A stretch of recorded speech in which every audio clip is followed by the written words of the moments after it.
the highlands, where mountains pierce the clouds and silence weighs heavier than stone, ancient peoples carved temples into living rock, not built upon the earth, but carved within it, sanctuaries that descended rather than rose, that sought the sacred, not in height but in depth, that understood holiness as something hidden rather than displayed. These rock-cut temples represent devotion almost beyond comprehension. Entire mountainsides transformed into prayer, solid stone removed grain by grain until chambers emerged, until corridors stretched into darkness, until spaces existed where no space had been before. The temples at Ellora in western India demonstrate this devotion in its most extreme form. The Kailasa temple was not constructed but excavated. Workers began at the top of a cliff and carved downward, removing an estimated 200,000 tons of rock to create a temple representing Mount Kailash, the abode of Shiva. The work took over a century. Generations of sculptors were born, lived their entire lives carving, and died without seeing completion. The children continued what their parents began. The grandchildren continued what the children could not finish. But Ellora also contains corridors that simply stop. Passages that were begun with the same devotion, the same precision, the same patient removal of stone, yet were abandoned before reaching their intended destinations. The chisel marks on the final surfaces are fresh as marks made yesterday, preserved by the stone that was never removed, testimony to the moment when work ceased and never resumed. What happened? Why did the carving stop? The temples cannot answer. The workers left no explanation. The corridors simply end in walls that should have become doorways, in stone that should have become chambers, in silence that should have become sanctuaries. Petra in the Jordanian desert tells similar stories. The rose-red city carved from sandstone. Cliffs contains facades of extraordinary beauty.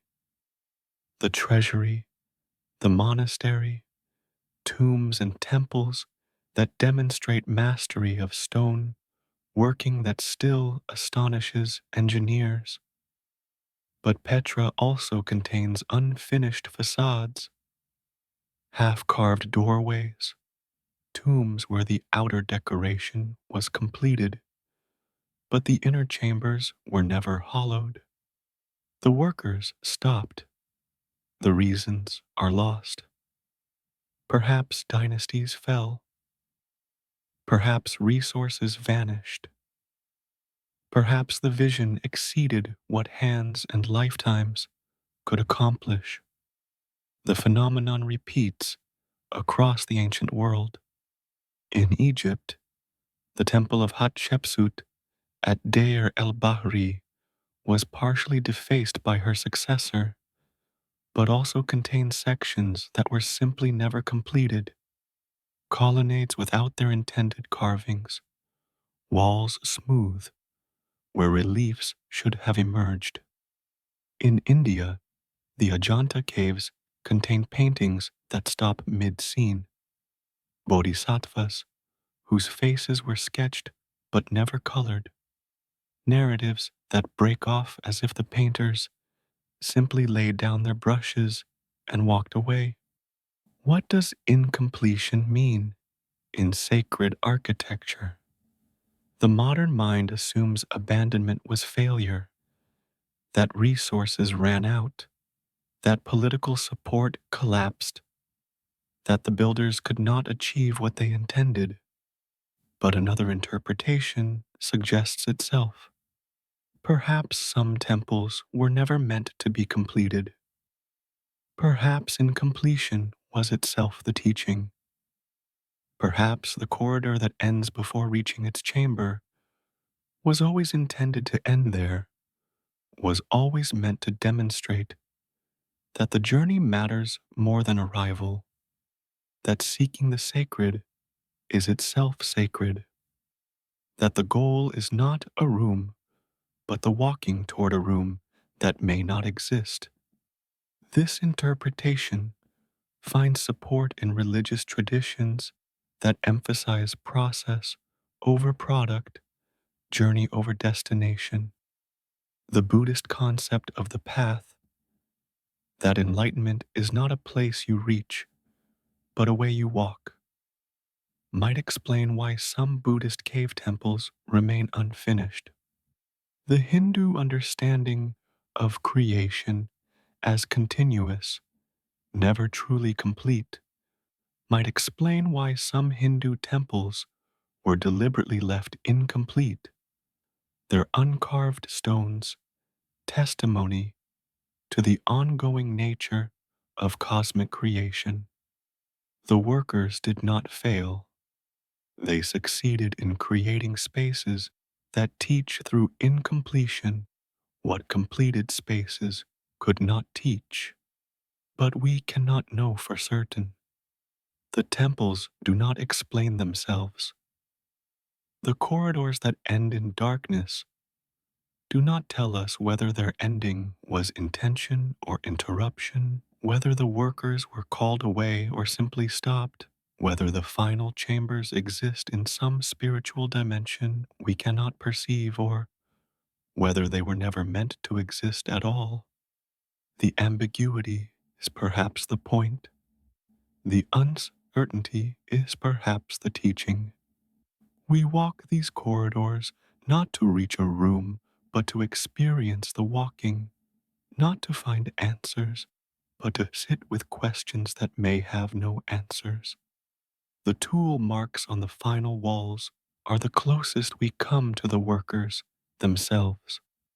Those marks preserve the moment of stopping, the last stroke before cessation, the final evidence of human hands doing work that would not be continued. Running fingers across those marks, feeling the ridges left by ancient chisels, we touch something intimate, the labor itself, the devotion made physical, the faith that sustained workers through years of removing stone grain by grain. The marks do not tell us why the work stopped, but they tell us that work happened, that humans once stood in this darkness and carved toward something, that devotion existed even if its object remains unknown. The dawn that these temples awaited may never have arrived. The light that was meant to penetrate completed chamber may never have found its way to the stone, but the waiting itself persists. The temples stand still, oriented toward events they were built to mark. The corridors still descend toward chambers that were never carved. And in that incompletion, something sacred survives that completion might have destroyed. The hope itself, the intention itself, the faith that begins what it cannot finish, because the beginning is itself an act of faith. We close standing at the end of an unfinished corridor, lantern light flickering against chisel marks that have waited centuries for her attention. The darkness beyond the light is not empty, but full, full of what might have been, full of what was intended, full of meaning that remains because it was never fixed in final form. The corridor ends. The walking does not. The temple remains incomplete. And in that incompleteness, it teaches what no completed temple could teach. that the sacred exceeds what humans can contain, that the mystery outlasts every attempt to house it, that the journey toward meaning is itself the meaning we seek, the corridor, the chisel marks, the silence, forever unfinished, forever sacred, forever teaching through what was never done, in chambers lit by oil lamps and daylight filtered through small windows. Ancient cartographers bent over their work, not mapping what existed, but preserving what was passing. They traced coastlines that the sea was claiming. They recorded cities whose populations were diminishing. They drew roads that were falling into disuse, rivers that were changing course, forests that were retreating before axes and fire. Their maps were not tools for navigation, but archives of disappearance, records of what would soon exist only in ink and memory. The melancholy wisdom of these map makers touches something deep in human experience. They understood that the world changes, that no landscape is permanent, that what exists today may vanish tomorrow. They worked not to guide travelers to destinations, but to testify that destinations had existed, that places had names, that humans had lived and built and worshipped in locations that would someday be nothing but marks on parchment. Their maps were monuments to impermanence, acknowledgments that everything passes, attempts to hold on to what could not be held. The Putinger map survives as medieval copy of a Roman original, showing the road network of an empire that no longer existed when the copy was made. The roads stretch across continents, from Britain to India, from the Sahara to the Germanic forests, depicting a world unified by Roman engineering, connected by Roman infrastructure, organized by Roman administration. But the copyist worked in a world where those roads were crumbling, where the empire had fragmented, where the unity the map depicted was memory rather than reality.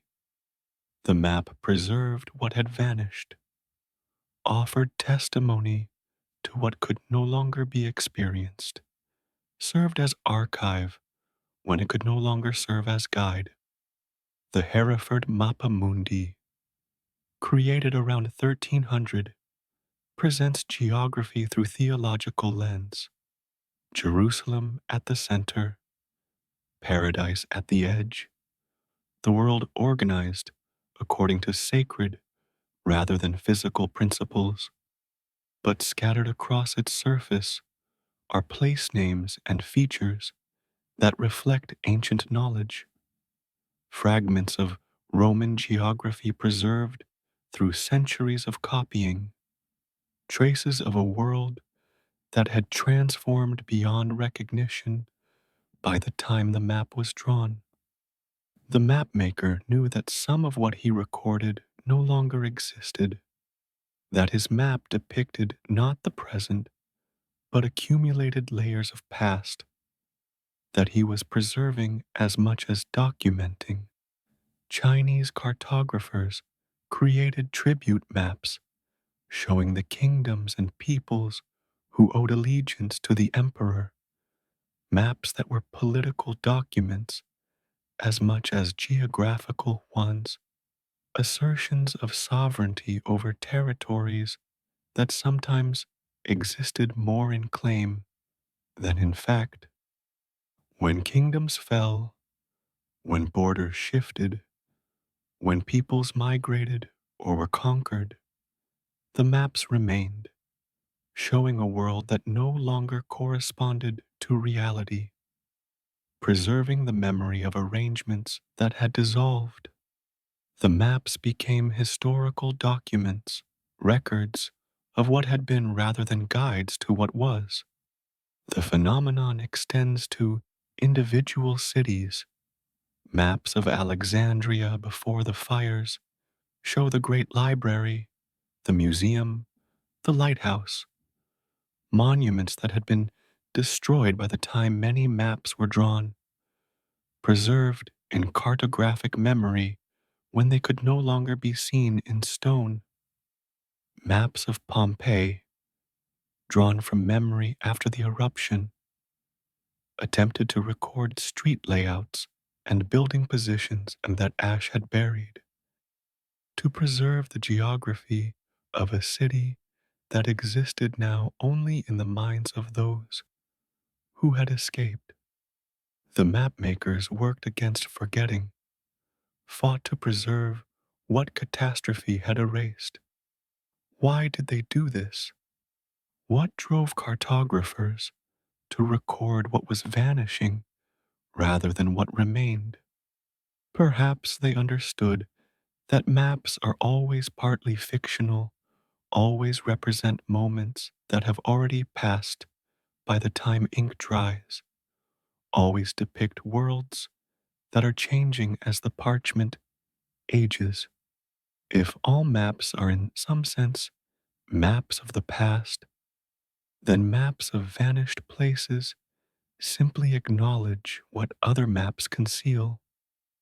That cartography is always a form of memory, always a preservation of what was rather than what is. Perhaps they also understood that vanished places deserve remembrance, that cities buried and coastlines drowned and roads abandoned were once someone's home, someone's livelihood, someone's world. To map what had vanished was to honor it. To refuse to let it disappear entirely, to insist that it had existed and mattered, even if it existed and mattered no more.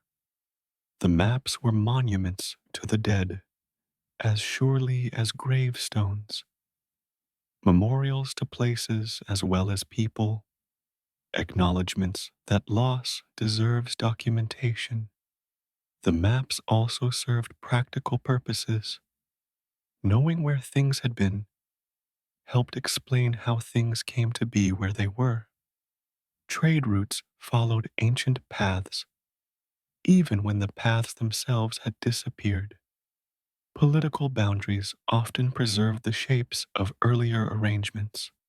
Rivers that had changed course left behind fertile plains that made sense only when you knew where the water had once flowed. The maps of vanished worlds illuminated present realities, explained the landscape in terms of its history, made the contemporary world comprehensible by showing what it had emerged from. We examine a map showing a city that now lies beneath farmland, its streets visible only in parchment memory, its gates opening onto nothing but the cartographer's faithful record. The detail is remarkable. Individual buildings marked, temples identified, roads traced with care. The cartographer never saw the city in its glory. He worked from older maps, from travelers' accounts, from memories passed down through generations. He reconstructed what he could not witness, preserved what he could not experience, created a record of something he knew only through records of others. The city exists now only in his map. The buildings are gone. The streets are plowed fields. The temples are foundations that archaeologists might someday find. But the map remains, testifying to what was, insisting that the city mattered, refusing to let it vanish entirely into the silence of time. The cartographer succeeded not in preserving the city, but in preserving the memory of the city, which is perhaps all that any cartographer can hope to do. We close contemplating what it means to map impermanence. The coastlines continue shifting. The rivers continue changing course. The cities continue falling and rising. Every map we make today will someday be a map of what has vanished, a record of how the world looked before it became what it will become. The cartographers who mapped disappearance understood this, accepted it, worked within it.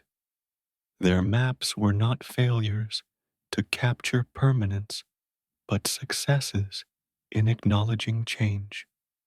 They preserved not the world, but moments of the world, not places, but memories of places, not geography, but the human attempt to make geography meaningful before it transformed into something else.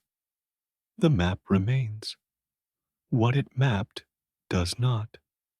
And in that tension, something profound about memory, about loss, about the human need to record even what cannot be kept, persists across the centuries.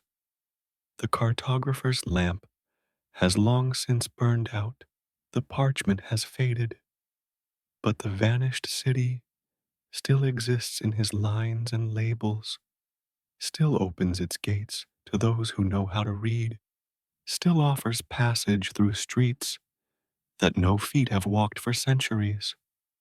The map, the memory, the vanishing, forever recorded, forever passing, forever preserved in the only form preservation is possible. Beneath the surface of forgetting, libraries once stood that held texts we will never read, wisdom we will never recover, knowledge that accumulated over centuries and vanished in hours or years, or the slow erosion of neglect.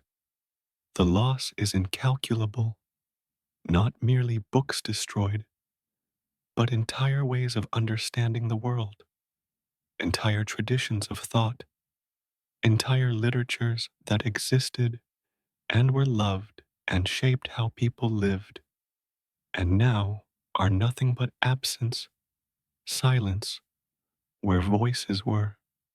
The great library of Alexandria remains the most famous lost repository, but it was not alone.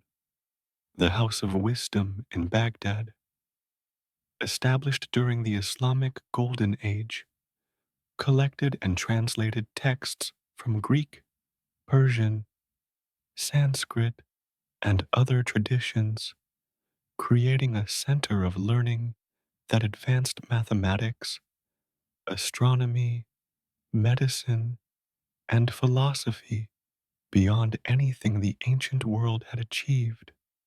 When the Mongols sacked Baghdad in 12 feet, the House of Wisdom was destroyed, its books reportedly thrown into the Tigris until the river ran black with ink. Scholars who survived describe the loss in terms that suggest not merely destruction of property, but destruction of possibility itself. The sense that knowledge that had taken centuries to accumulate had vanished in days, that future generations would have to rediscover what past generations had already known. The libraries of Nalanda in India suffered similar fate. For 7 centuries, Nalanda was the greatest center of Buddhist learning in the world, drawing students from across Asia to study philosophy, logic, grammar, medicine, and the arts. The libraries contained hundreds of thousands of manuscripts, Buddhist sutras, commentaries, treatises, records of debates that had advanced human understanding for generations. When Turkic invaders destroyed Nalanda in the 12th century, burning the libraries, killing the monks who were their custodians, the loss to human knowledge was immense. Some texts survived because they had been copied and carried to Tibet, to China, to Southeast Asia. Most did not. What we have of Buddhist philosophy is fraction of what existed, shadows of traditions that flourished at Nalanda and vanished with its burning. The archive at Persepolis, capital of the Persian Empire, contained administrative records, royal correspondence, religious texts, and literature that documented one of the ancient world's great civilizations. When Alexander the Great burned Persepolis, whether deliberately or accidentally remains debated, the archives were lost. What we know of the Persian Empire comes largely from Greek sources, which were written by Persia's enemies and are therefore suspect. The Persian perspective, the Persian understanding of their own history and achievements exists only in fragments, inscriptions on stone, tablets that survived in other archives, echoes preserved in later traditions. The full library, the comprehensive record the Persians themselves created, is ash. The Maya codices represent another catastrophic loss. Maya civilization developed sophisticated writing system capable of recording history, astronomy, religion, and literature. The codices, books made from bark paper, folded in accordion style, painted with complex hieroglyphic texts, contain this accumulated knowledge. When Spanish conquistadors and missionaries arrived, they systematically destroyed the codices as works of the devil. Bishop Diego de Landa, who later wrote important accounts of Maya culture, personally oversaw the burning of countless texts. Only 4 Maya codices survive today. 4 books from a civilization that produced thousands. What astronomical knowledge, what historical records, what literary achievements were contained in the burned codices, we will never know. The silence where those voices were is permanent. What would our world be like if these libraries had survived? The question haunts anyone who contemplates the losses. Perhaps medical texts describing treatments now forgotten. Perhaps mathematical insights that would have accelerated scientific progress. Perhaps philosophical works that might have altered how we think about ethics or politics or the nature of existence.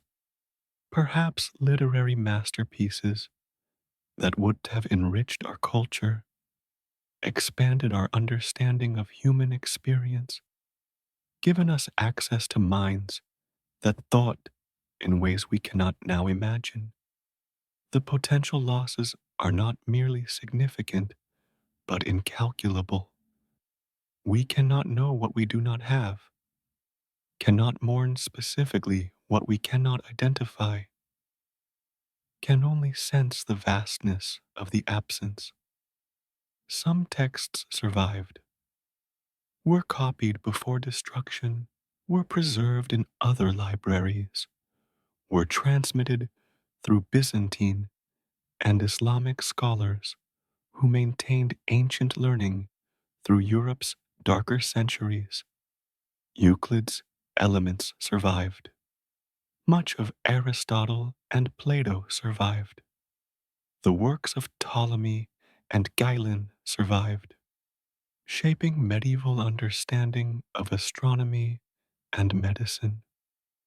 The survival was not random.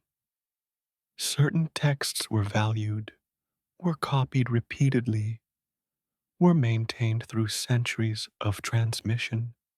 Others were not valued, or not valued enough, and were allowed to crumble, were not copied when the manuscripts aged, were lost through neglect rather than destruction. The loss through neglect may exceed the loss through burning. Libraries that were never attacked, never burned, never deliberately destroyed, nonetheless lost their contents through failure to maintain them, through lack of funds for copying, through lack of interest in preservation, through the simple accumulation of years that causes papyrus to crumble and ink to fade and parchment to decay. The burning of Alexandria is dramatic, is violent, provides clear moment of loss to mourn.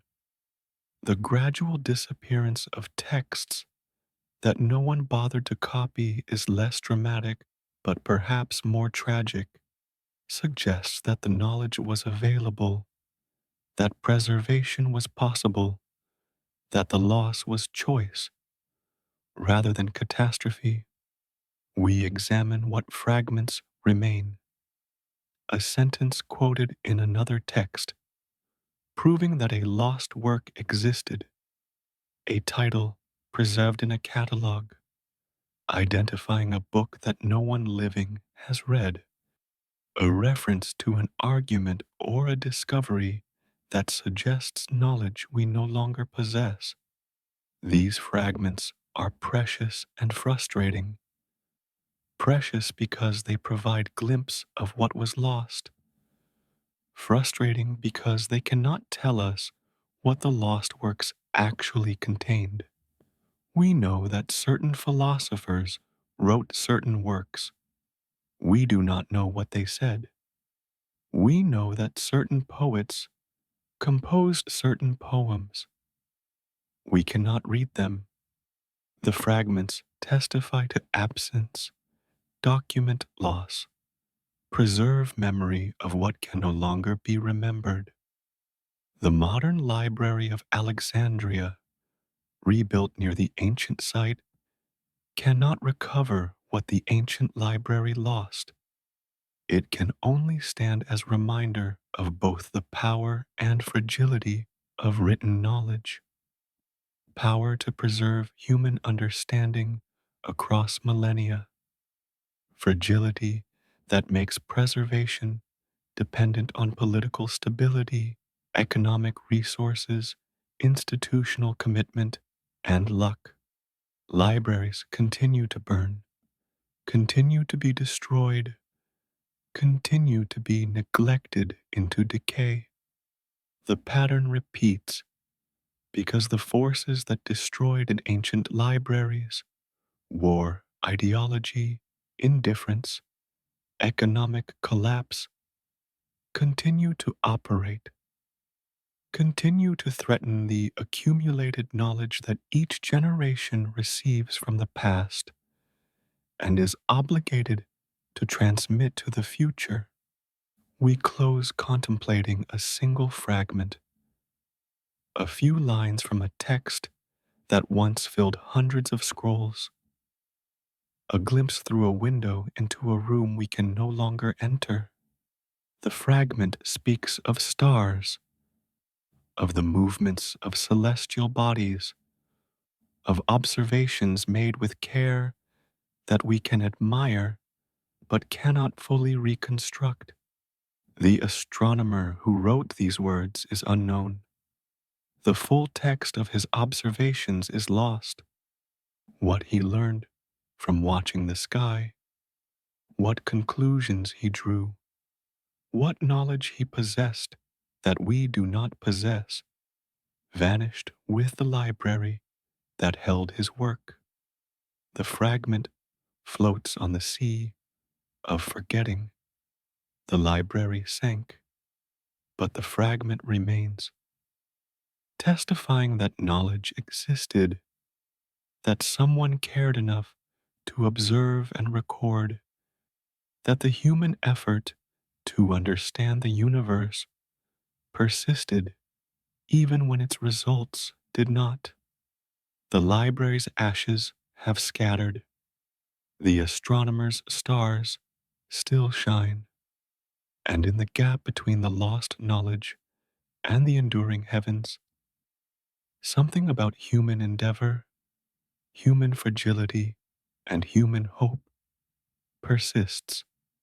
The library that sank, the scrolls that burned, the knowledge that vanished, forever lost, forever mourned, forever teaching through absence what presence alone could not teach.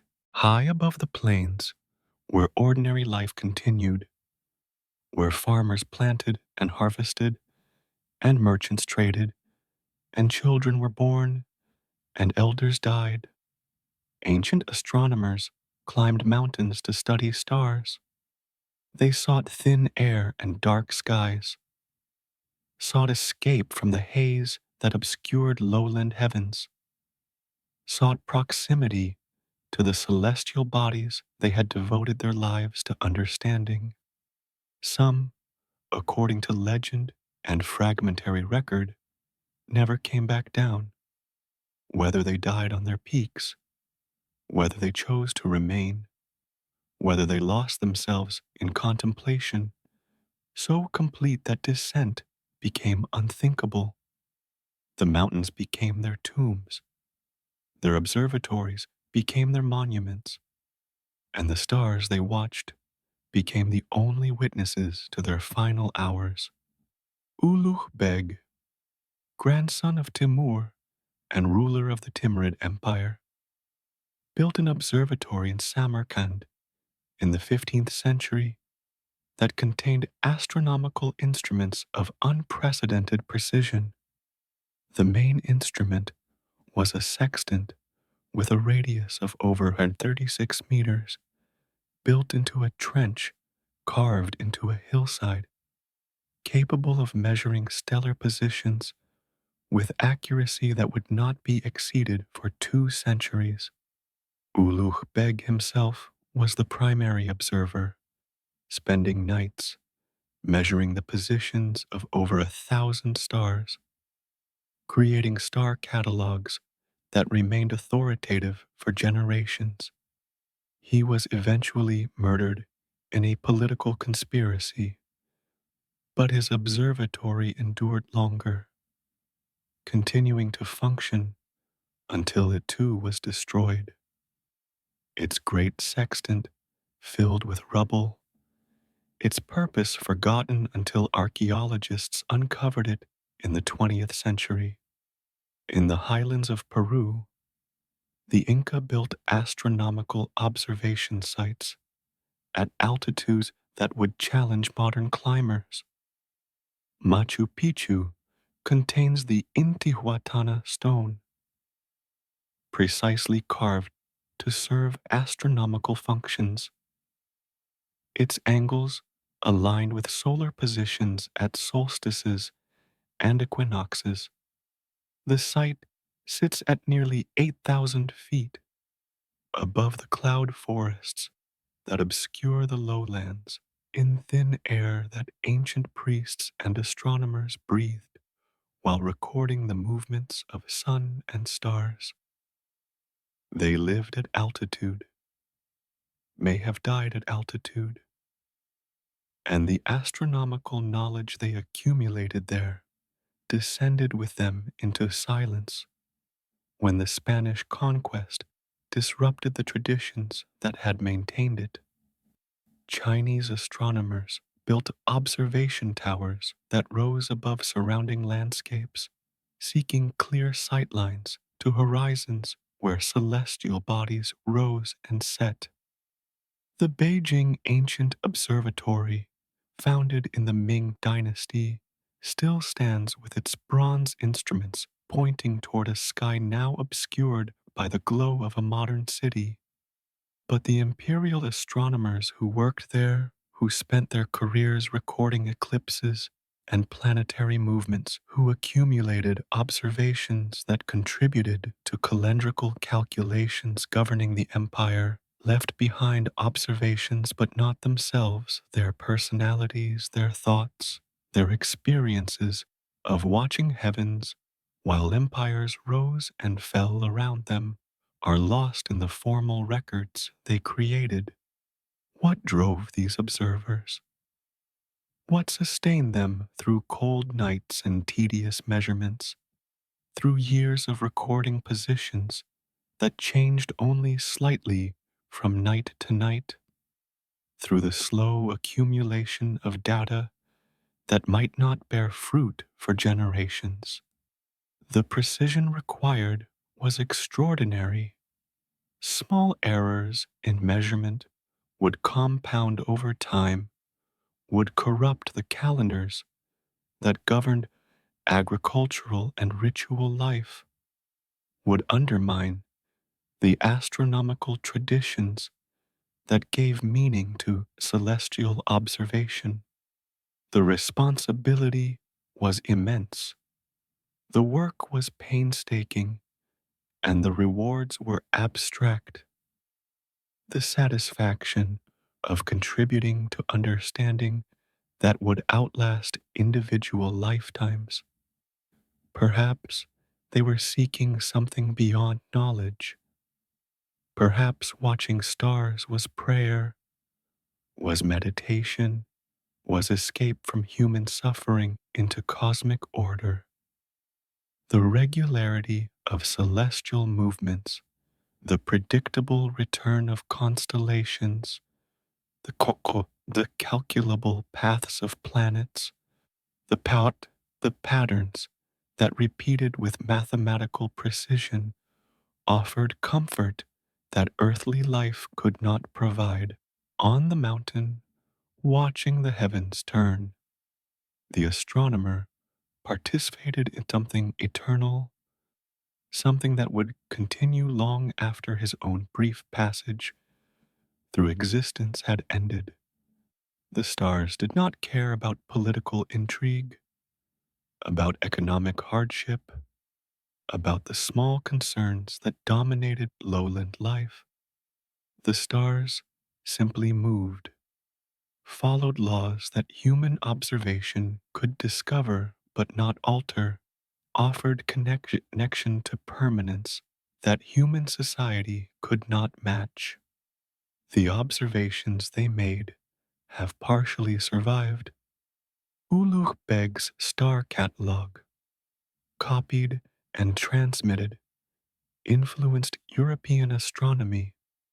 Chinese records of eclipses and comets, preserved in imperial archives, provide data that modern astronomers still use to reconstruct the history of celestial events.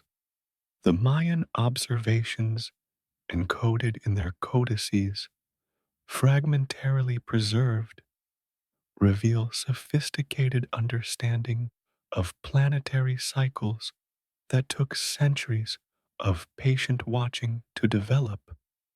The knowledge accumulated on those mountains, through those cold nights, by those devoted observers, did not entirely vanish.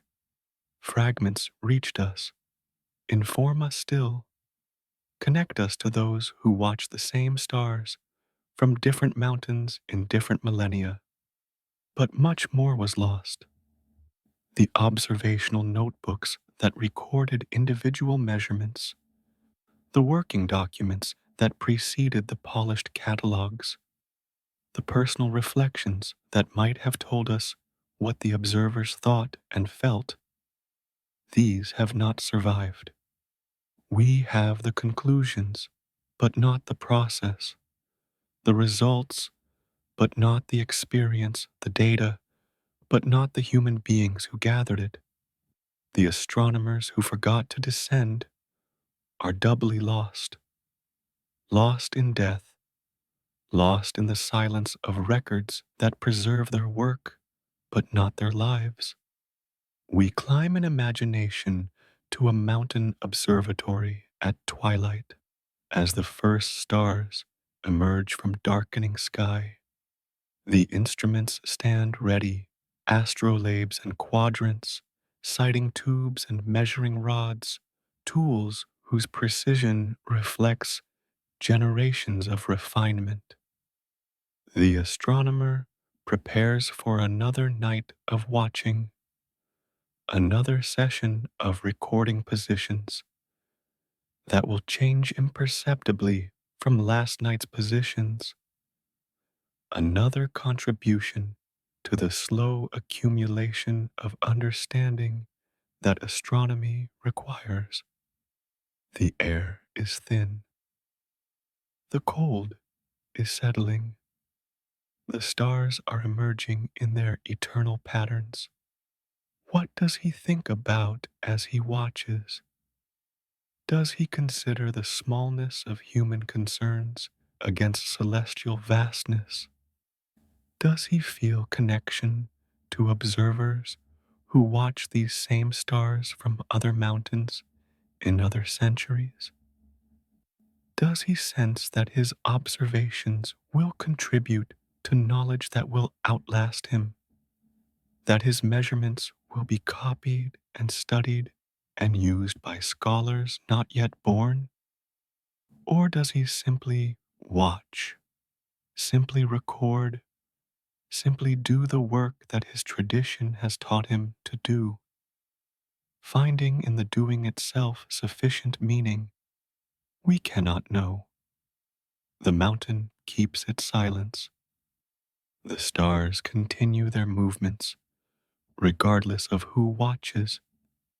The astronomer's consciousness, his experience of those nights spent measuring the heavens, vanished when he died, preserved in no text, recorded by no instrument.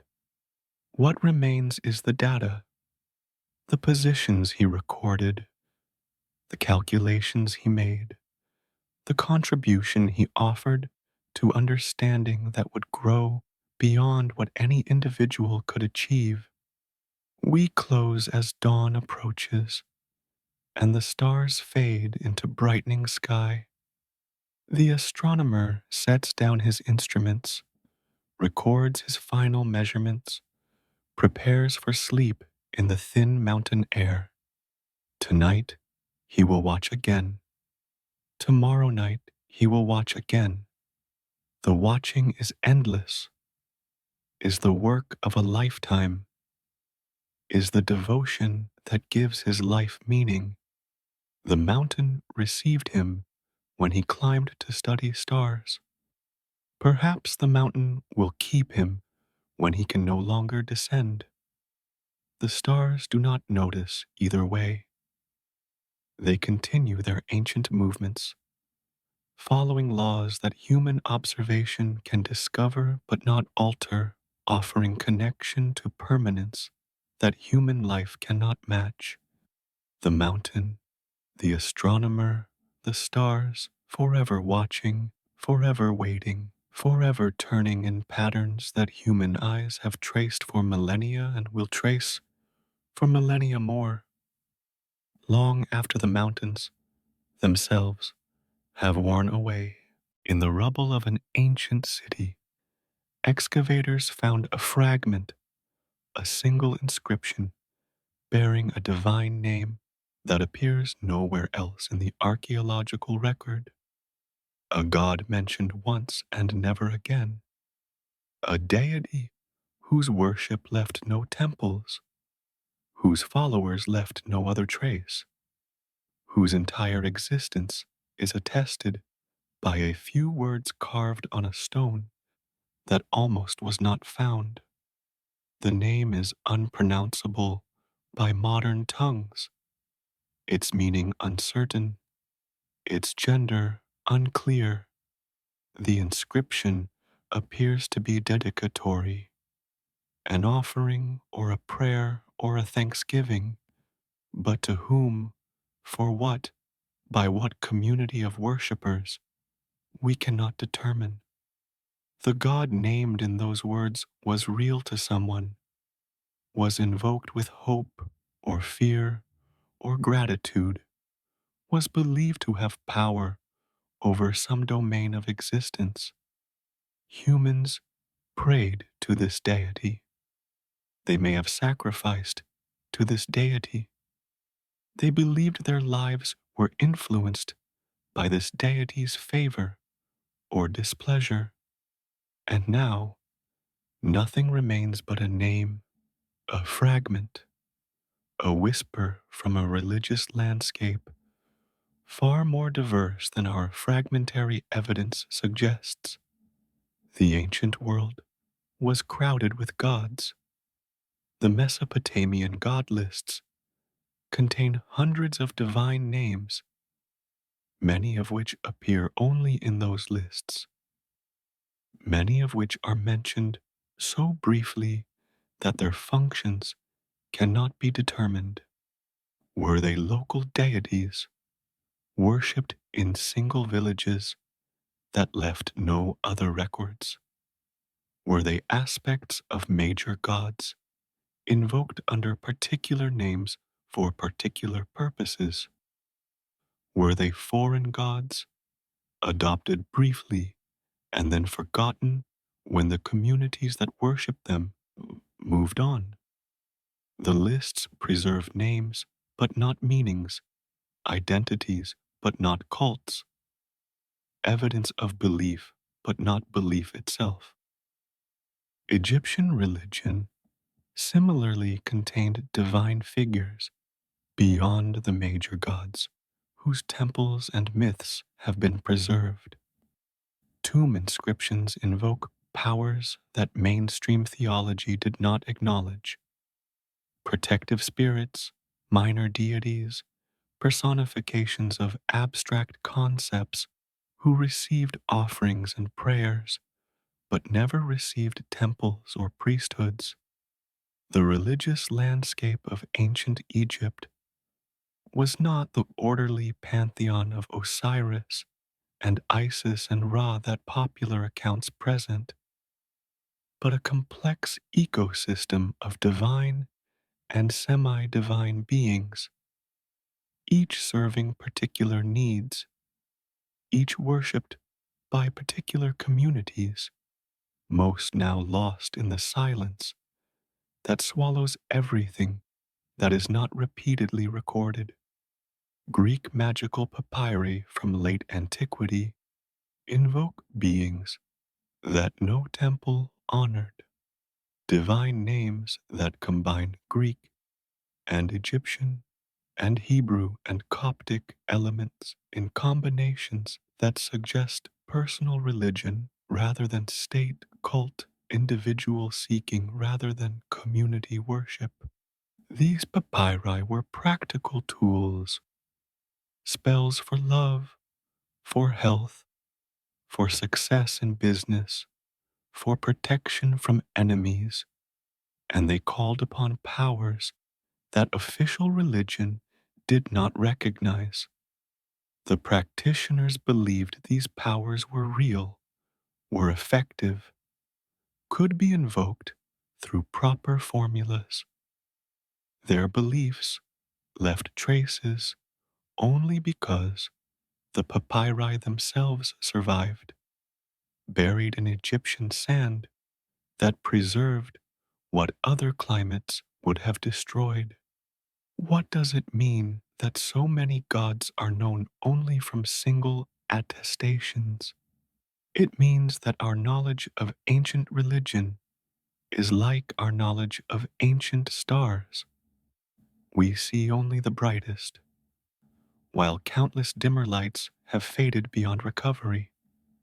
The major cults, the state religions, the traditions with temples and priesthoods and continuous transmission have survived in records and archaeology. The minor cults, the local devotions, the personal religions of ordinary people have mostly vanished, leaving only occasional fragments that hint at diversity we cannot reconstruct. The theological implications are profound. If we know only a fraction of the gods that ancient peoples worshipped, then we know only a fraction of how they understood the divine, only a fraction of their religious experience, only a fraction of the spiritual landscape within which they lived. The gods we know about, Zeus and Athena, Osiris and Isis, Marduk and Ishtar, were the powerful gods, the gods of cities and empires, the gods whose cults had resources for temples and priests and written records. The gods we do not know about were the intimate gods, the household gods, the gods of villages and neighborhoods and families, the gods who watched over childbirth and harvest and daily concerns that state religion did not address. The fragment with the unknown God's name may be all that survives of an entire tradition. Perhaps a community worshiped this God for generations, passed down rituals and stories and understandings, maintained a relationship with the divine that gave meaning to their lives. Then the community dispersed, or was conquered, or simply faded away, and no one remained to remember, to transmit, to ensure continuity. The name survived by accident. The fragment was preserved in rubble that protected it from weathering, was excavated by archaeologists who recognized its significance, was published and studied and entered into the record of human knowledge about ancient religion. But the name is all. The stories are gone. The rituals are gone. The worshippers are gone. The meaning that the God's name carried for those who invoked it is irrecoverable. We sit with the fragment, feeling its weight in our hands. Actual stone that actual hands inscribed, actual prayer that actual lips may have spoken, actual faith that actual humans maintained. The God whose name appears here was real to them, not real in the sense that we might believe a deity to be real. That is a question that cannot be answered about any God, ancient or modern, but real in the sense that shaped their lives, that received their devotion, that figured in their understanding of how the world worked and what their place in it might be. What was this God's domain? War, harvest, healing, love, protection, justice. The inscription does not tell us. The single appearance provides no context from which meaning might be inferred. The God could have been anything, could have represented anything, could have been worshipped for any of the countless reasons humans have worshipped divine beings throughout history. The uncertainty is complete. The silence is absolute. Only the name remains, and the name without context is almost without meaning. Yet something remains even in the naming. The inscription testifies that someone believed, that someone cared enough to carve stone, that someone expected the God to receive and respond to human devotion.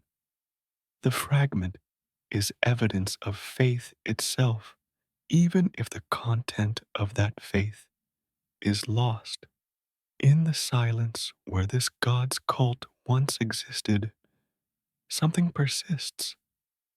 The human reaching toward transcendence, The human hope that existence is not merely physical, the human creation of meaning through religious devotion. The specific God is gone. The impulse that created gods remains.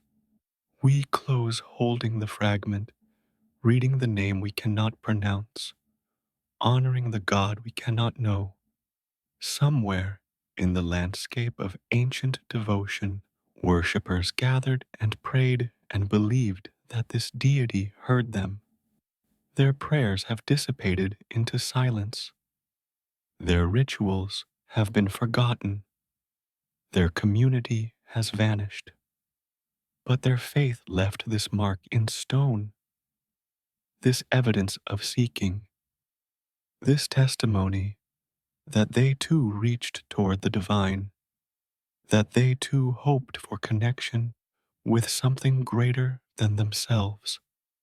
The inscription, the name, the God, forever unknown, forever preserved, forever testifying to the diversity of human religious experience and the vastness of what has been lost. At the edge of water, where waves lap against stones that human hands placed centuries ago, ancient harbors served coastlines that no longer exist. The piers reached toward shorelines the sea has claimed. The warehouses stored goods from ports now submerged. The merchants recorded trade routes to cities beneath the waves.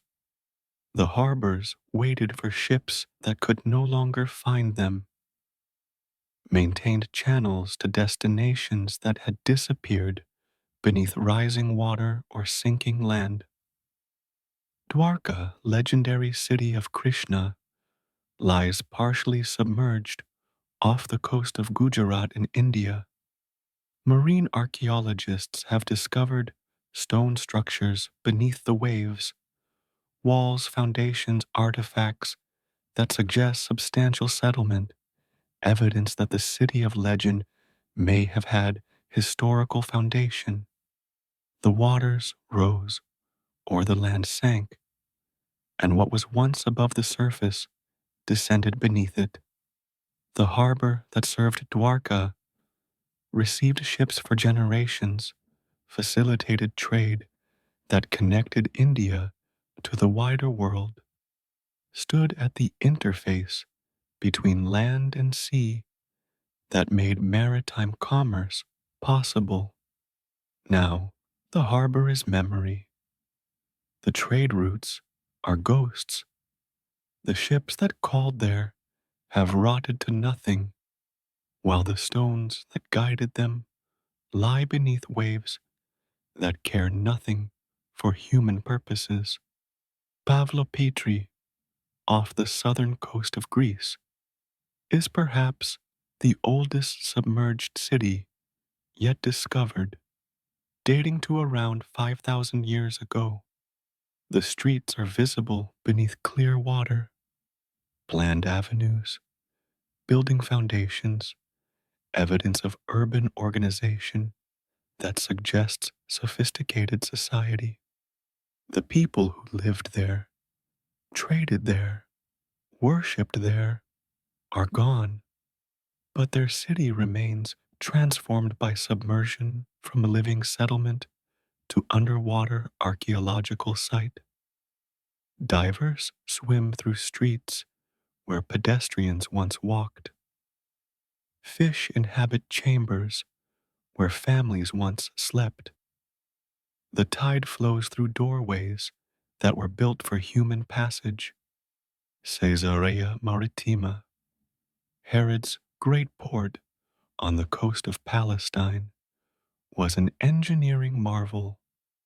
Massive breakwaters built with hydraulic concrete, warehouses and docks that made the harbor one of the busiest in the ancient Mediterranean. But the harbor has sunk. The breakwaters that once protected ships from storms now lie beneath the surface, their outlines visible from above, but their function ended. The engineers who built them planned for storms, planned for wear, planned for the forces that nature would bring against human construction. They did not plan for the land itself to sink, for the sea to rise above their calculations, for their work to be preserved but useless beneath waves that have no use for harbors. Why do coastlines change? The reasons are various and sometimes interact. Sea levels rise and fall with glacial cycles. During ice ages, water is locked in continental ice sheets and sea levels drop. During warm periods, ice melts and sea levels rise. The current era has seen relatively stable sea levels by geological standards, but even modest changes have significant effects on coastal settlements. The difference of a few feet can transform a harbor into deep water, can turn a coastal city into an island, can submerge what was built to serve needs above the waterline. Land also moves. Tectonic processes raise some coasts and lower others. Earthquakes can suddenly drop shorelines by meters. The slow creep of geological time shifts the relationship between land and sea in ways that human lifespans do not perceive, but human settlements eventually experience. Cities built on stable seeming coasts discover over centuries that stability was illusion, that the relationship between land and sea that their founders assumed was temporary, that what seemed permanent was merely slow. Some submersions happened suddenly, others gradually. Earthquake induced submersions could occur in hours, dropping harbors beneath waves while merchants still stood on their docks, wondering what had happened. Gradual submersions took generations.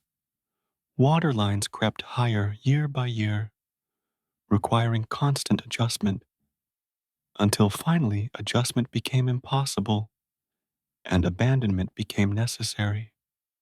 The experience of watching one's harbor slowly disappear beneath encroaching water must have been strange and melancholy, like watching a slow death, knowing that what served parents and grandparents would not serve children and grandchildren. The archaeological evidence preserves moments of transition. At some submerged sites, artifacts suggest hurried departure, goods left behind, structures abandoned mid use, evidence that people left quickly when staying became impossible. At others, the evidence suggests gradual withdrawal, systematic removal of valuables, careful closure of buildings, orderly retreat from water that was claiming what had been given. The responses varied with the pace of submersion, with the resources available for retreat, with the possibilities for relocation. What stories lie beneath the waves? What records of commerce and daily life?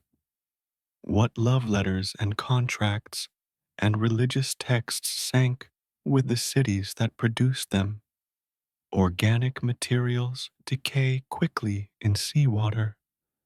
Papyrus and parchment and wood dissolve into the chemistry of the ocean. But imagination can populate the submerged streets with the activity that once filled them.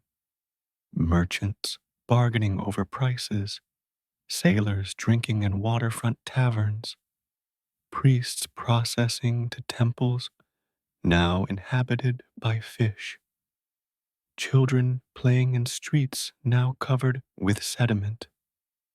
The life that filled these spaces is irrecoverable, but the spaces themselves remain, ghost towns beneath the waves, monuments to impermanence. The drowned harbors teach lessons that standing harbors obscure. Every harbor is temporary. Every coastline will change. The relationship between land and sea that permits maritime commerce is not fixed but fluid, not permanent but provisional.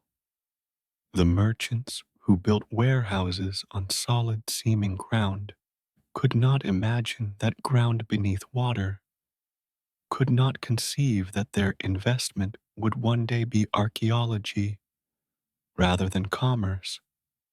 Their blindness was not stupidity, but simply the limitation of human perception, which experiences geological time as stability rather than as change. We stand on a modern pier, watching waves that cover ancient harbors.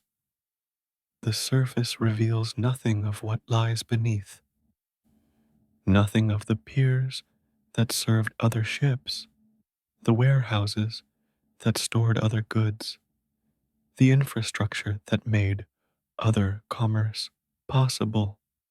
The sea keeps its secrets beneath its surface, reveals them only to those who dive, who excavate, who bring technology to bear on what casual observation cannot perceive.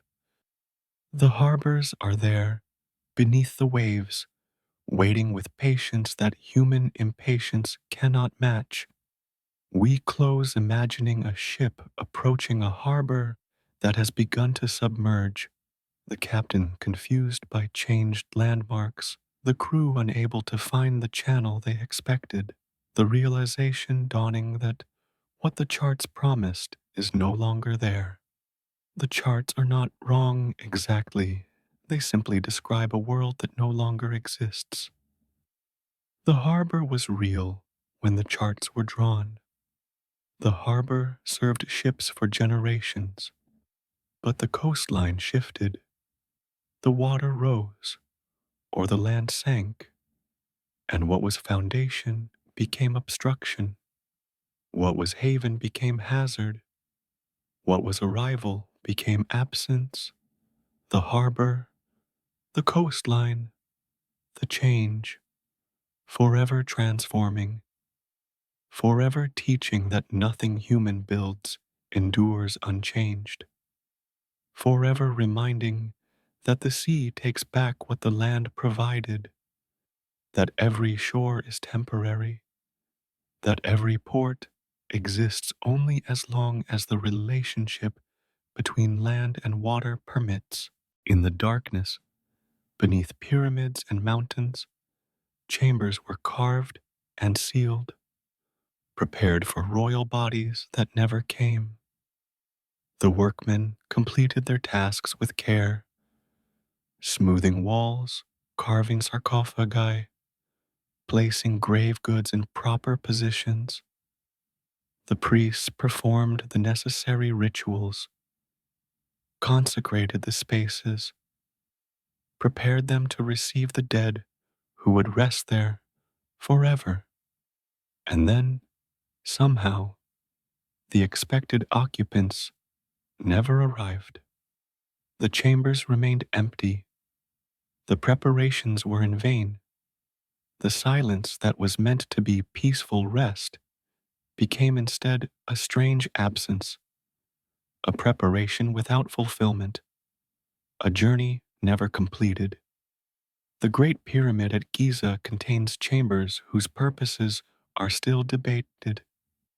The King's Chamber, with its granite sarcophagus, may or may not have held Khufu's body. When first entered in modern times, it was empty, robbed in antiquity, or perhaps never occupied at all. The Queen's Chamber, misnamed by early explorers who assumed its smaller size indicated secondary burial, shows no evidence of ever having contained a body. Other chambers, discovered through recent technological surveys, remain sealed and unexplored. The pyramid may have been tomb, may have been cenotaph, may have served purposes that our categories cannot contain. The emptiness raises questions that fullness would have answered. What was this vast monument for, if not for the burial it appears designed to house? The Valley of the Kings contains similar mysteries. Some tombs, fully prepared with painted walls and carved sarcophagi, appear never to have received burials. Others contained sarcophagi, but no mummies within them. The explanations range from robbery. Ancient grave robbers were skilled and systematic, to reburial. Mummies were sometimes moved to protect them from robbers, to deliberate deception. False tombs to draw attention away from real burials. But uncertainty remains. The chambers were prepared. The bodies did not come, or came and left, or were never intended to come at all. Chinese burial traditions present similar puzzles. Jade burial suits, laboriously assembled from thousands of jade pieces, sewn together with gold or silver wire, were prepared for nobility who were to be entombed in imperishable stone. But some tombs with jade suits have been found containing only fragments of remains or no remains at all. Did robbery remove the bodies? Did something prevent the intended burial? Were the suits prepared for persons who died elsewhere, whose bodies could not be recovered, whose tombs became cenotaphs, honoring absence rather than housing presence? The phenomenon forces consideration of what burial means. We assume that burial chambers exist to contain bodies, that the preparation and the occupancy are connected by necessity. But perhaps they are not. Perhaps the preparation itself was the meaningful act, the demonstration of devotion, the performance of proper ritual, the creation of appropriate space. Whether or not a body eventually occupied that space may have been secondary to the creation of the space itself, to the statement that the person deserved such a chamber, to the offering of properly prepared death to the gods who judged the dead. Some cultures built cenotaphs deliberately, tombs that were always intended to remain empty, honoring the dead whose bodies could not be recovered, providing proper burial place for those lost at sea or in battle or in foreign lands. The chamber was real, the rituals were real, the mourning was real, only the body was absent. And perhaps the body was not the essential element. Perhaps what mattered was the intention, the preparation, the devotion that the chamber represented. The empty tomb honored the dead as fully as the occupied tomb would have. But the distinction between intended cenotaph and unintentionally empty tomb may be less clear than it appears. The builders of ancient tombs knew that robbery was likely, knew that eternal rest was optimistic rather than certain, knew that the chambers they prepared might not hold their intended occupants for long. Perhaps they built knowing the bodies would be disturbed, preparing spaces that would honor the dead even when the dead were no longer present, creating monuments that would outlast the organic remains they originally contained. We descend in imagination into an empty burial chamber, fully prepared, properly consecrated, never occupied. The walls are smooth.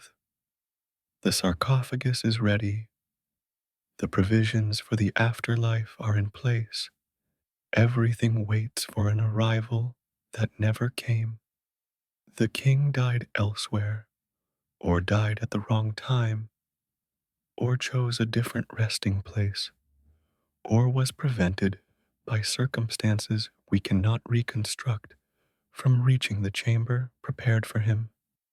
The workmen who carved this space did their work perfectly. The priests who consecrated it performed their rituals correctly. The failure, if failure it was, lay elsewhere. What does the chamber feel in its emptiness? Nothing, of course. Stone feels nothing. But the human mind projects meaning onto empty spaces, imagines waiting and disappointment and abandonment. The chamber was prepared for purpose that was not fulfilled. The tools that carved it, the hands that smoothed it, the voices that sang the ritual songs are gone. What remains is the preparation without the purpose, the space without the occupant, the intention without the completion. We close sitting in the darkness of an empty burial chamber, feeling the weight of stone above, the silence of space that has never been disturbed by what it was designed to contain. The king never came. The chamber remains. The preparation outlasted its purpose, has now lasted millennia beyond the lifetime of whoever was meant to rest here. The stone does not care that it waits in vain. The humans who prepared it cared, must have felt something when the expected burial did not occur, must have wondered whether their work was wasted or whether it served some purpose they could not perceive. The chamber, the absence, the preparation, forever waiting, forever empty, forever testifying to the gap between intention and fulfillment, between preparation and arrival, between what humans plan and what actually occurs. In chambers lit by oil lamps and daylight filtered through small windows, translators bent over texts in languages not their own, struggling to render meaning across the gulf between one way of speaking and another. They sought equivalents, approximations, best available options for concepts that did not travel easily between tongues. And in that struggle, they transformed what they translated, added what the original lacked, subtracted what could not be rendered, changed meanings in ways the original authors could not have anticipated or intended. The Septuagint, the Greek translation of the Hebrew Bible, became for many early Christians more authoritative than the Hebrew original. Prepared in, say, Alexandria in the 3rd and 2nd centuries BCE, the translation rendered Hebrew concepts into Greek philosophical categories, transformed a Near Eastern tribal deity into something approaching a philosophical absolute, created the scriptures that early Greek speaking Christians would read and interpret. The translation choices shaped Christian theology in ways that would have puzzled the Hebrew prophets. Concepts that meant one thing in Hebrew meant something different in Greek, and the Greek meanings became the foundations for theological developments the Hebrew authors could not have imagined. Consider the word ruach in Hebrew, meaning breath, wind, spirit, a word that carried physicality along with spirituality, that connected the breath in lungs with the creative force of the divine. The Greek pneuma carried different connotations, more philosophical, more abstract, separating spirit from matter in ways that Hebrew thought did not. When the Septuagint translators rendered ruach as pneuma, they initiated a transformation that would shape Christian understanding of the Holy Spirit, that would contribute to the body-soul dualism that dominated Western thought, that would create theological frameworks the Hebrew prophets could not have recognized. Buddhist sutras underwent similar transformations when they traveled to China. The translators faced enormous challenges. Sanskrit and Chinese operate on entirely different principles, and the concepts that Buddhist philosophy required had no obvious Chinese equivalents. The translators borrowed from Taoism, used philosophical terms that carried Chinese connotations along with the Buddhist meanings they were assigned to convey. The result was Chinese Buddhism, not identical to Indian Buddhism, but transformed through the passage from one linguistic and cultural framework to another. The transformation was creative, was generative, was perhaps necessary for Buddhism to find audience in China, but it was also distortion, was change that the Indian originators had not intended and might not have approved. The phenomenon extends to secular texts as well. Greek philosophical works survived the medieval period partly through Arabic translations, which were then translated into Latin for European readers. The double translation, Greek to Arabic to Latin, introduced changes at each stage. Arabic translators sometimes added commentary, sometimes merged multiple sources, sometimes interpreted as they translated. Latin translators working from Arabic versions sometimes misunderstood the Arabic, sometimes lacked access to the Greek originals that might have corrected their errors, sometimes produced texts that diverged significantly from what the Greek authors had written.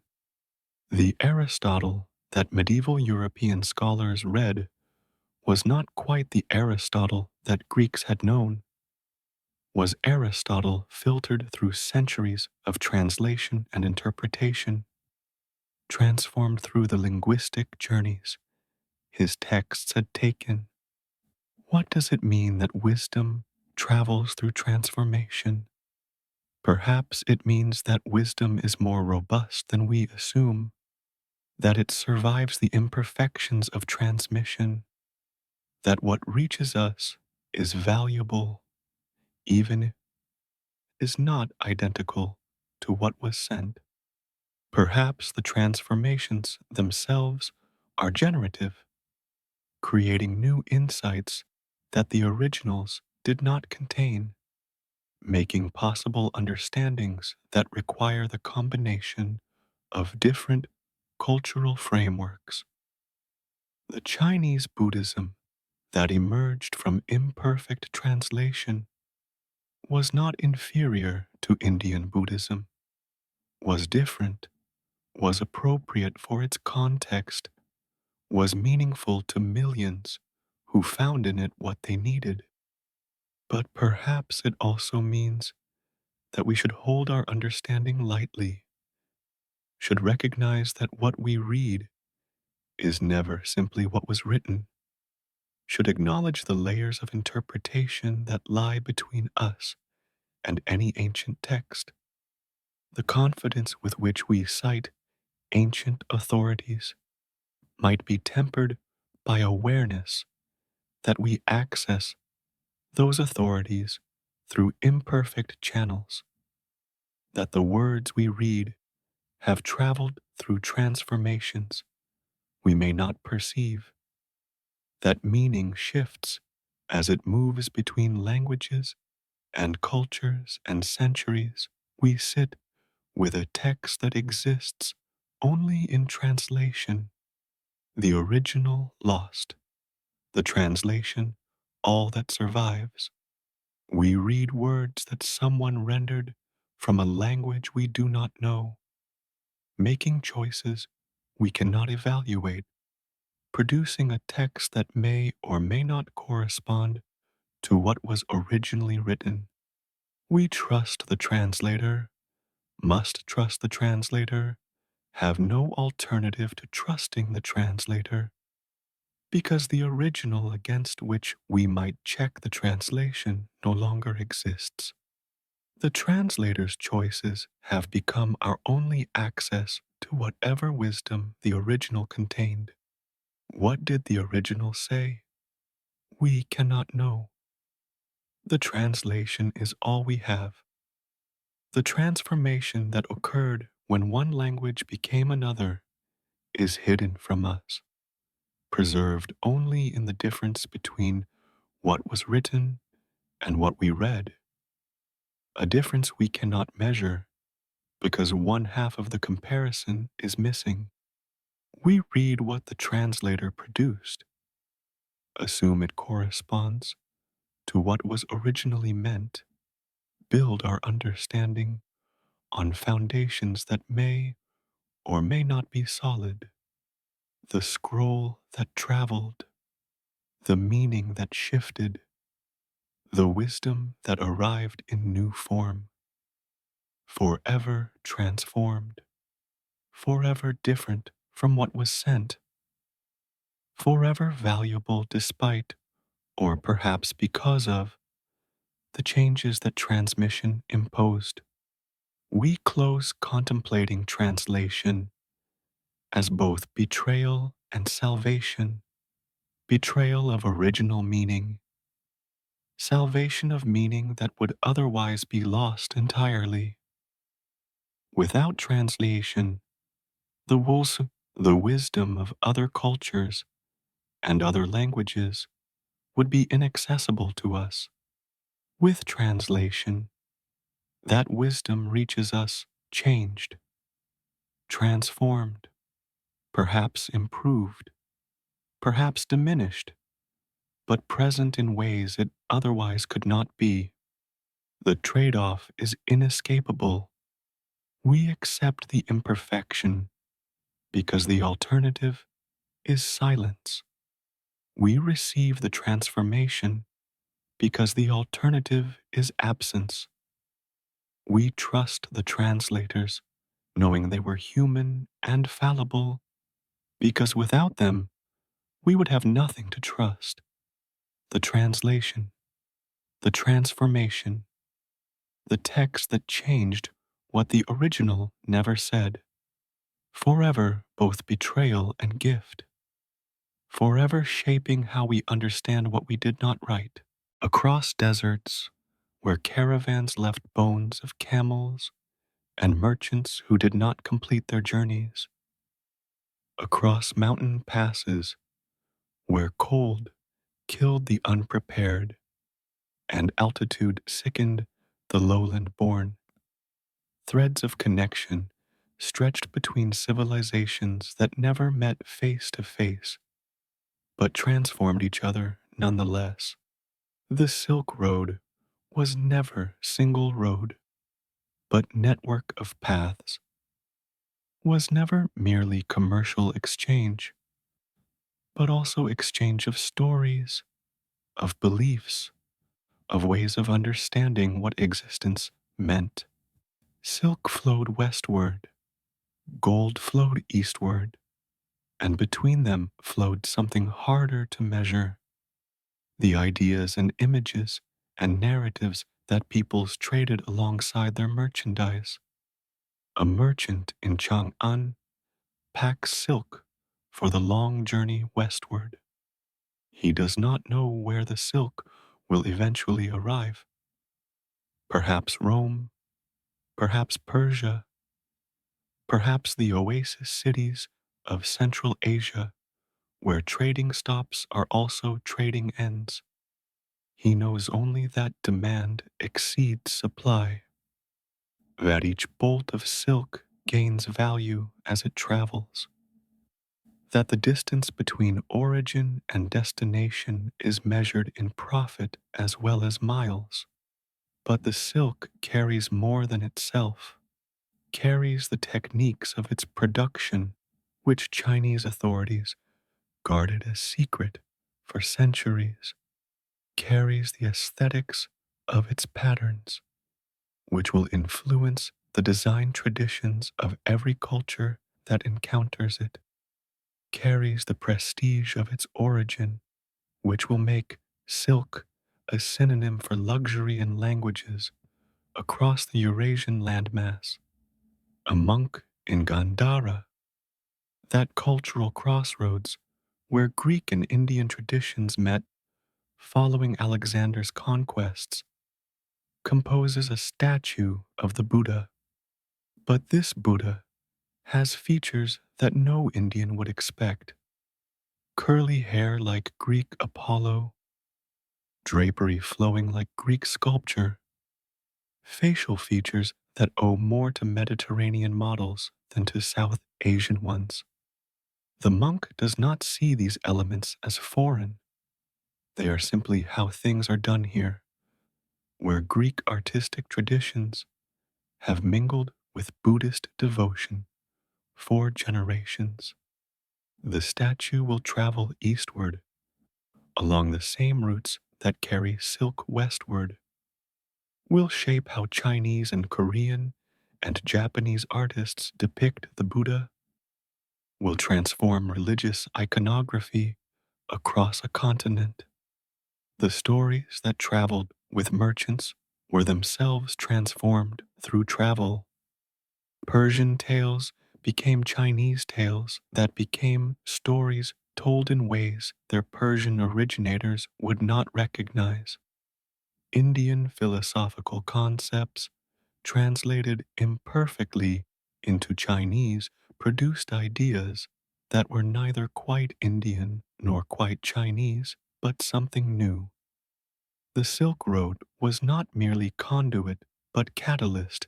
Ideas that entered it emerged transformed, combined with other ideas they encountered along the way, produced cultural products that no single civilization could have generated alone. The oasis cities that served as trading posts became cosmopolitan in ways that seem remarkable even by modern standards. Merchants from Rome and China, from India and Persia, from Central Asian steppe cultures that left few written records, gathered in cities like Dunhuang and Samarkand and Bukhara. They traded goods, but also exchanged meals, exchanged drinks, exchanged stories told in broken versions of each other's languages, the women they married, the children they raised. The communities they created were hybrid from birth, combining elements from multiple cultures in ways that would later be called globalization, but were then simply life on the Silk Road. Religion traveled these routes with particular fluidity. Buddhism spread from India through Central Asia to China, not through conquest, but through appeal, through monks who carried texts and taught meditation, through merchants who adopted the faith and brought it home, through travelers who encountered Buddhist communities at oasis cities and found something that spoke to them. The transformation as Buddhism traveled was immense. Indian Buddhism, with its focus on individual enlightenment and monastic discipline, became Chinese Buddhism, with its emphasis on cosmic bodhisattvas and elaborate ritual. Japanese Buddhism developed forms that would have puzzled Indian practitioners. But all these variations trace their origins to the Indian Buddha, carried their scriptures, however imperfectly translated, through Central Asia, reached their destinations along routes that silk also traveled. Manichaeism, that syncretistic religion combining Christian, Zoroastrian, and Buddhist elements, spread along the Silk Road from Persia to China, briefly becoming the state religion of the Uyghur Khanate before declining and eventually disappearing. Nestorian Christianity traveled the same routes, reaching China in the 7th century, establishing communities that left monuments like the Xi'an Nestorian stele before eventually fading.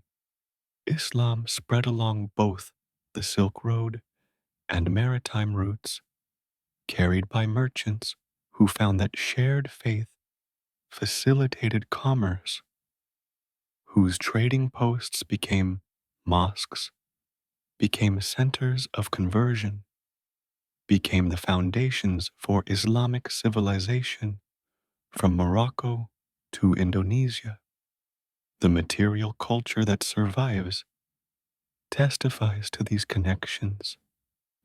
Chinese ceramics found in East African ruins, Roman coins found in Indian temples, Sassanid Persian silver vessels found in Chinese tombs.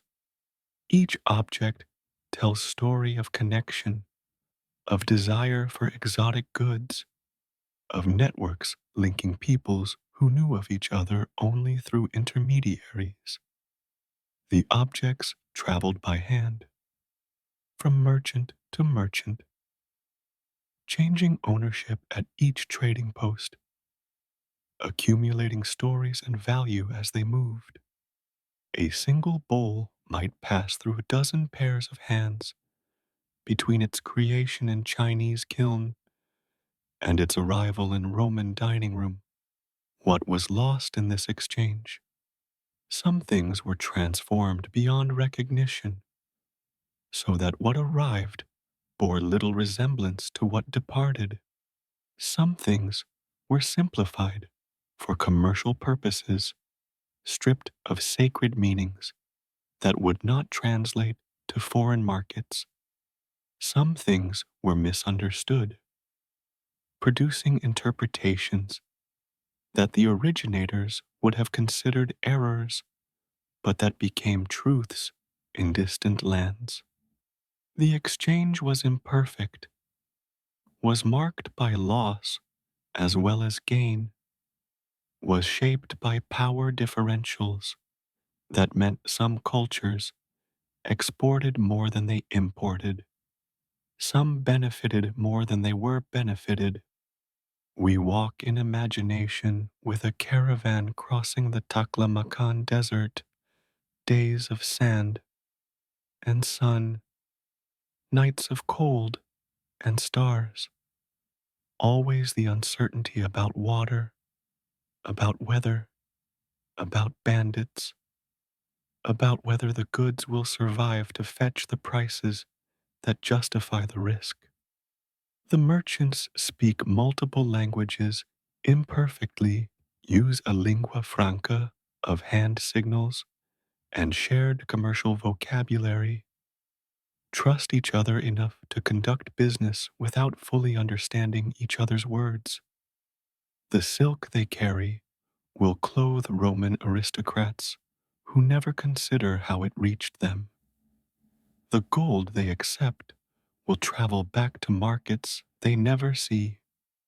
We close imagining an oasis city at night, Merchants from a dozen cultures gathered in a caravanserai, sharing food and drink and stories while their goods rest in the same storerooms where goods from distant lands await other journeys. The stories they tell are already hybrid: Persian plots with Greek characters, Indian parables with Chinese settings, narratives that have been transformed by each telling until no one knows where they originated. The silk has become story, the story has become silk, and in the weaving of both, something new is created that no single culture could have imagined. The trade route, the exchange, the transformation, forever weaving cultures together, forever creating something new from things that meet only in motion. In temples, where priests watch the sky with instruments whose precision still impresses, ancient peoples counted time. They marked the turning of seasons, the cycling of moons, the wheeling of stars through patterns that repeated over years and decades and centuries. Their calendars recorded days that no one now alive remembers living, numbered hours that have long since passed into a past we cannot experience, measured existence according to logics we no longer follow. The Maya long count tracked time in cycles so vast that modern minds struggle to comprehend them. A single Baktun encompassed 104,000 days, roughly 394 years. 20 Baktuns formed a Piktun, 20 Piktuns formed a Kalabtun. The system could track dates millions of years into the past and future, could place current events in a temporal framework that dwarfed human lifespans, that made individual existence seem brief against cosmic cycles. The priests who maintained the long count understood themselves as participants in something far larger than their own lives, as caretakers of time itself, as keepers of a count that began before their civilization existed and would continue after it ended. The Maya were not alone in their temporal ambitions. Hindu cosmology divides time into yugas, ages of decreasing duration and increasing degradation, from the golden Satya Yuga through the current dark Kali Yuga. A complete cycle of 4 yugas forms a Mahayuga. 1,000 Mahayugas form a Kalpa, a single day in the life of Brahma. The numbers become astronomical. A Kalpa encompasses 4.3 billion years, close to the age of the Earth as modern science calculates it. The Hindu system places human existence within temporal frameworks so vast that individual lifetimes become infinitesimally small, meaningful only as part of cycles that repeat forever. Greek astronomers developed the Metonic cycle, a 19-year period after which lunar phases recur on the same days of the solar year. The cycle was practical, enabling prediction of lunar eclipses and coordination of lunar and solar calendars. But it was also theoretical, evidence of the mathematical regularity underlying celestial phenomena, demonstration that the heavens operated according to patterns that human minds could discover and predict. The Antikythera mechanism, that ancient Greek astronomical computer found in a shipwreck, implemented the metonic cycle in bronze gears, allowed users to calculate celestial positions for past and future dates, demonstrated that ancients understood astronomical regularities well enough to mechanize them. Egyptian calendars refused to adjust. The civil calendar divided the year into 12 months of 30 days, plus the additional days, yielding 365 days. But the actual solar year is approximately 365.25 days. So the calendar drifted against the seasons, slowly rotating through the year over a period of about 1,460 years. The Egyptians knew about this drift, recorded when the heliacal rising of Sirius, which they used to mark the new year, coincided with the beginning of their civil calendar, left records that modern astronomers use to establish absolute chronology for ancient Egypt. Why didn't they add leap days? Perhaps they valued consistency over accuracy, preferred a calendar that never changed even if its relationship to seasons gradually shifted.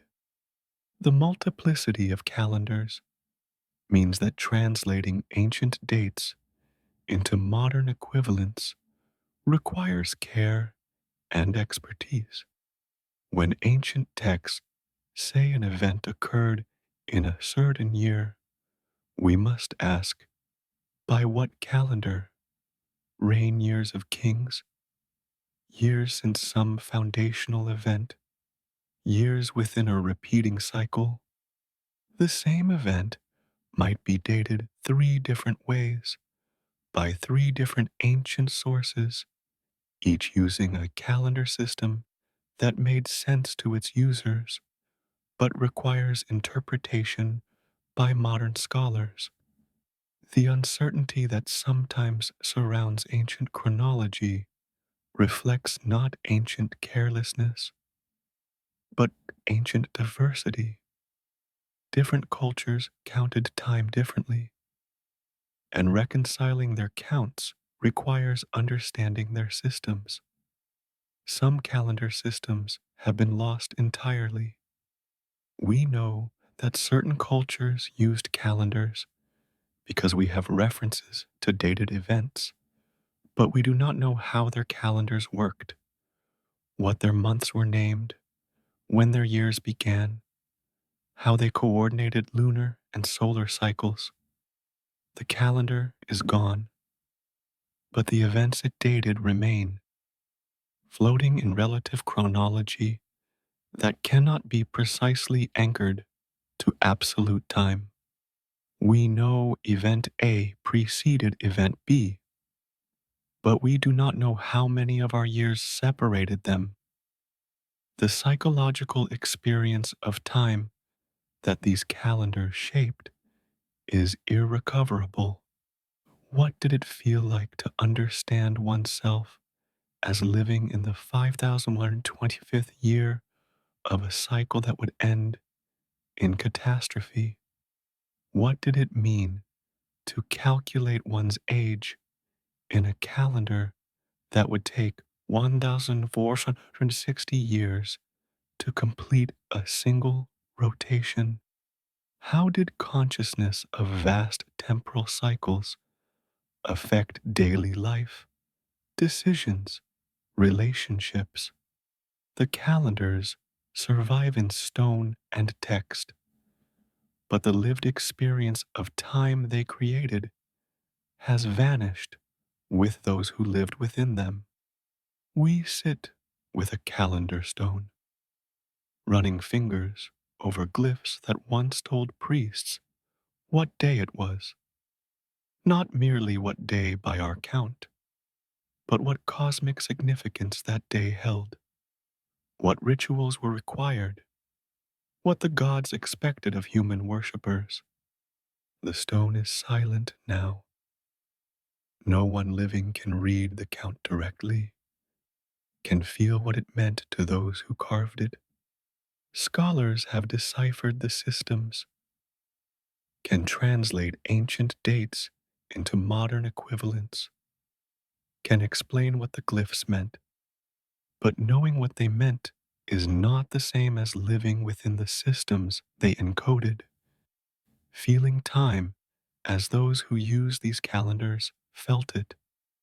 The calendars counted days that no one remembers living, not because those days were not lived.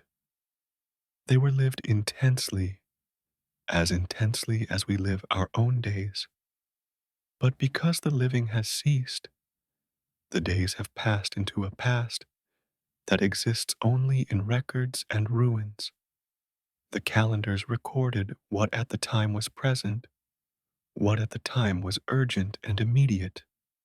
Now, the records are all that remain, and the records cannot convey the experience of the time they recorded. We close contemplating our own calendars, the seconds and minutes and hours that we inherit from Babylonian base 60 mathematics, the 7-day week, whose origins are debated, the months named for Roman gods and emperors, the years counted from events whose significance depends on religious traditions not everyone shares. Our calendars, too, are constructed, are particular, are products of historical processes that produce them rather than alternatives. Future archaeologists may study our calendars as we study ancient ones, may wonder what it felt like to live within systems they can decode but not experience. The calendar, the count, the days that have passed into silence, forever counted, forever gone, forever marking time that the markers themselves could not hold. In the final centuries of the ancient world, oracles fell silent. The temples that had dispensed divine wisdom for centuries, the priestesses who had spoken prophecies that shaped kingdoms, the traditions that had mediated between human uncertainty and divine knowledge, gradually ceased to function. The last consultations went unrecorded. The last prophecies were heard by diminishing audiences. The voice that had guided civilizations faded into silence, and no one documented the moment when it stopped.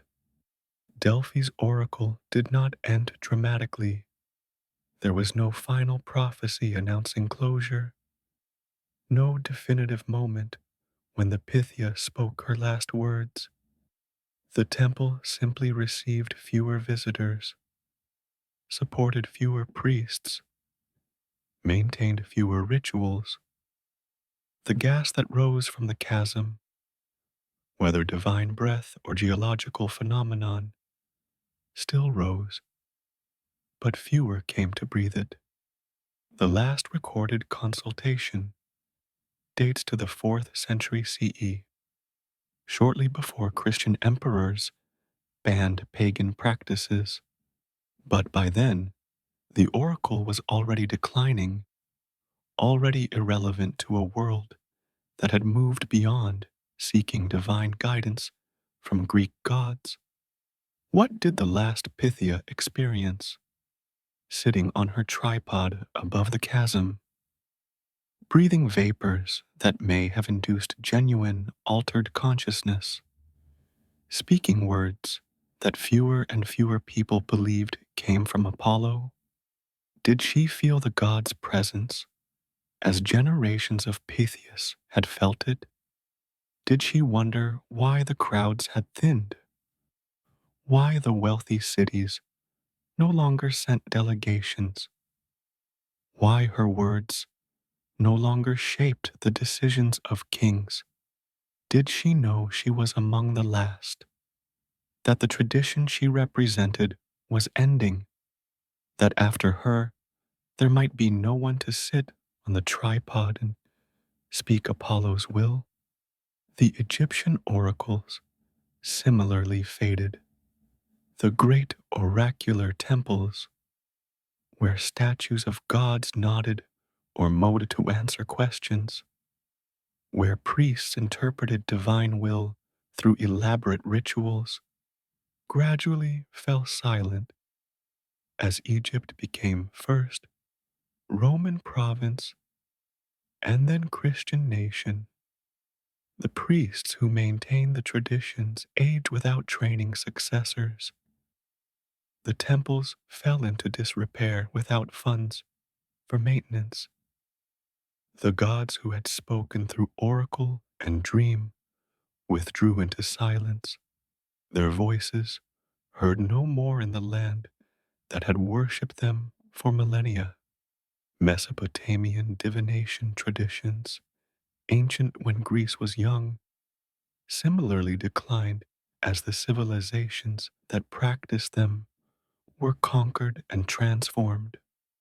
The elaborate arts of reading omens in the livers of sacrificed animals, in the patterns of oil on water, in the movements of stars and planets.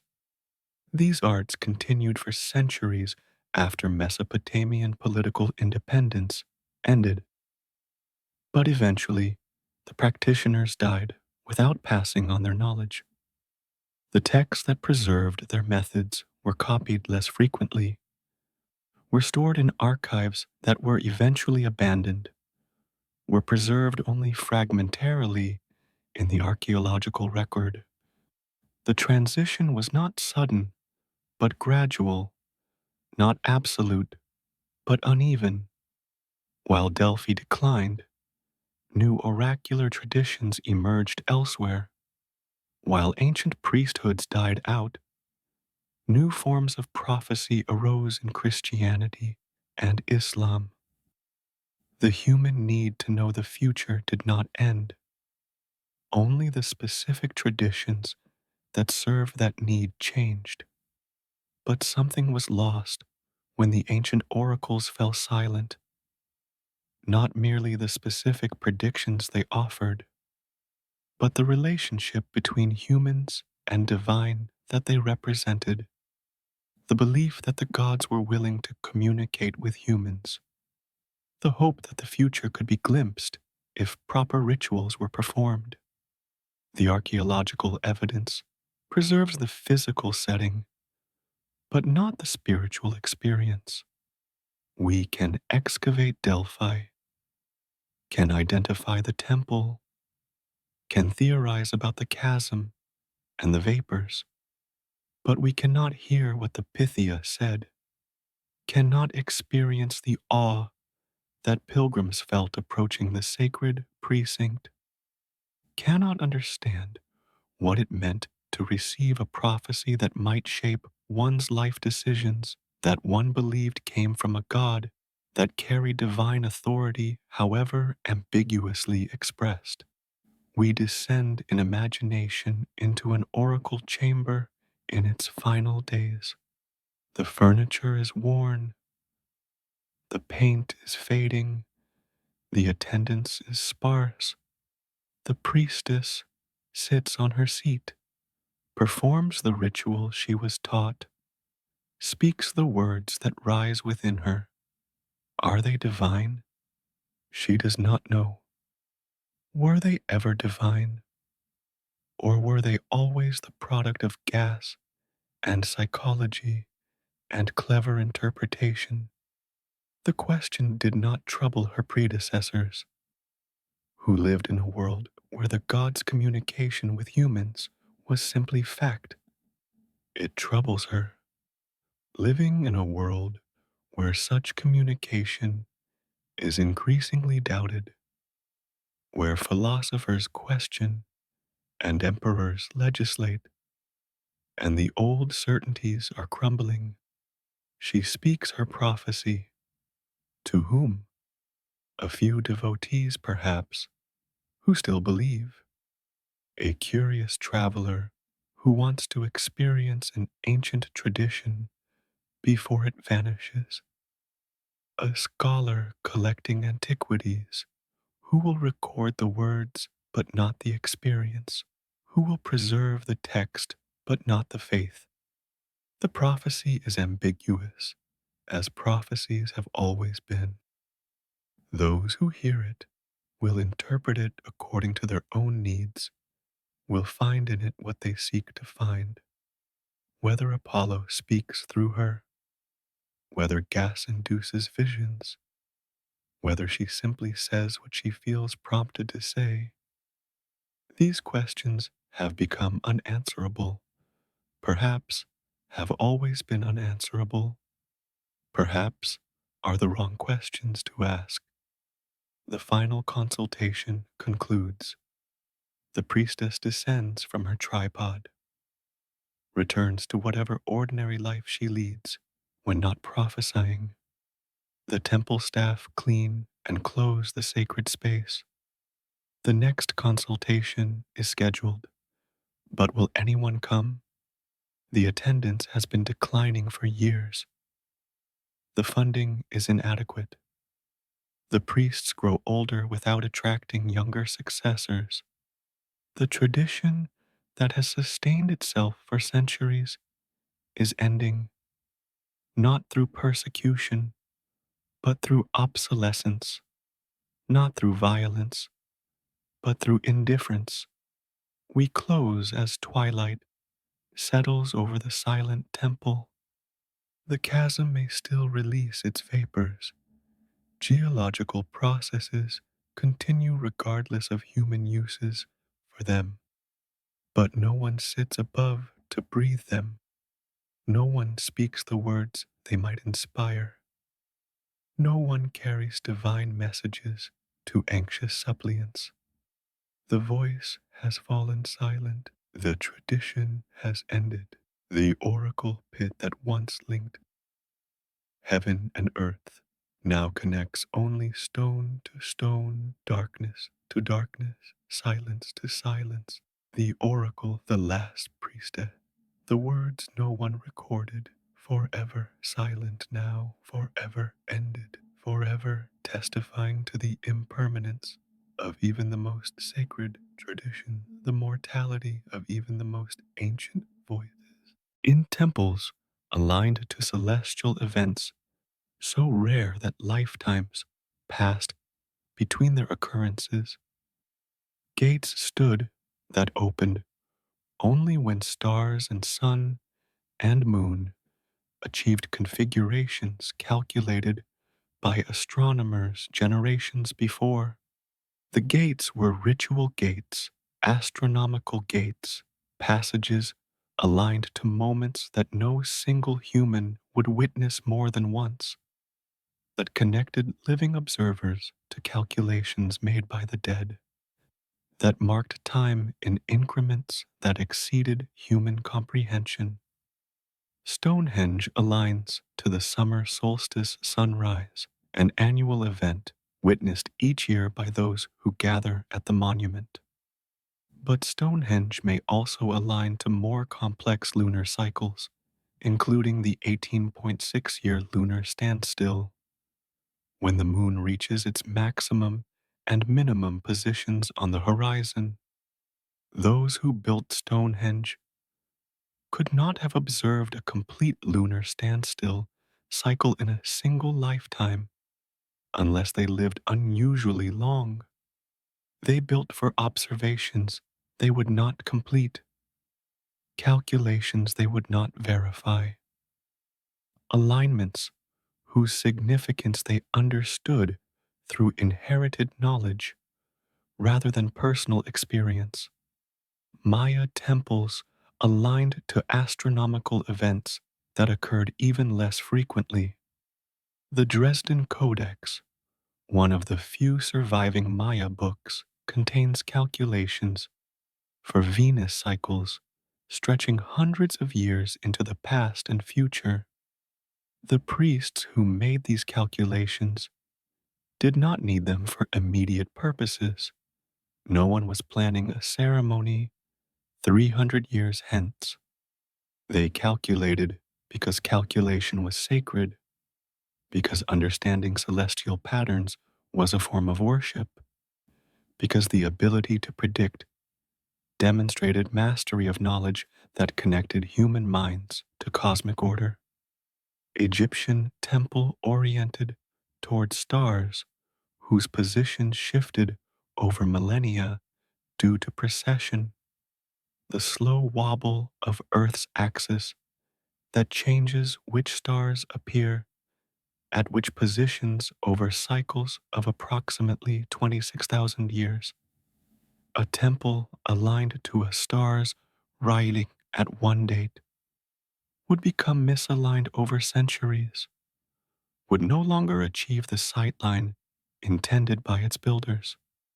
The Egyptians knew about precession.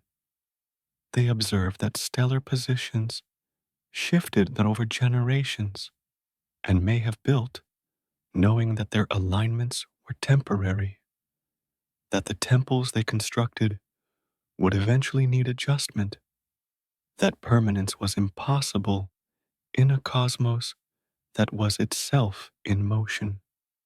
The Great Pyramid's ventilation shafts may align to stars that occupied particular positions around 2500 BCE. Thuban, then the pole star, Orion's belt, Sirius. If these alignments are intentional, they encoded cosmological significance in the pyramid's architecture, connected the pharaoh's tomb to celestial positions that would change over millennia, created a monument whose full meaning would reveal itself only to those who understood astronomy well enough to recognize what the builders had encoded. What did it mean to build for events one would not witness?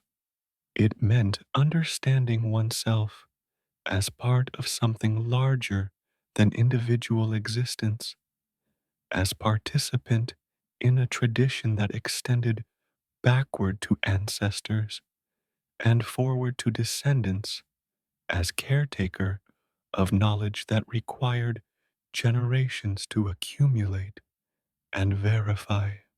The astronomers who calculated distant alignments did not need those calculations for themselves. They made them for the tradition, for the continuity of understanding, for successors who would inherit their calculations and extend them further. The gates aligned to century spanning events remind us that some truths cannot be verified in a single lifetime. We inherit knowledge that required generations to produce, that we accept on trust because we cannot personally verify it, that we pass on to successors who will similarly accept it on trust.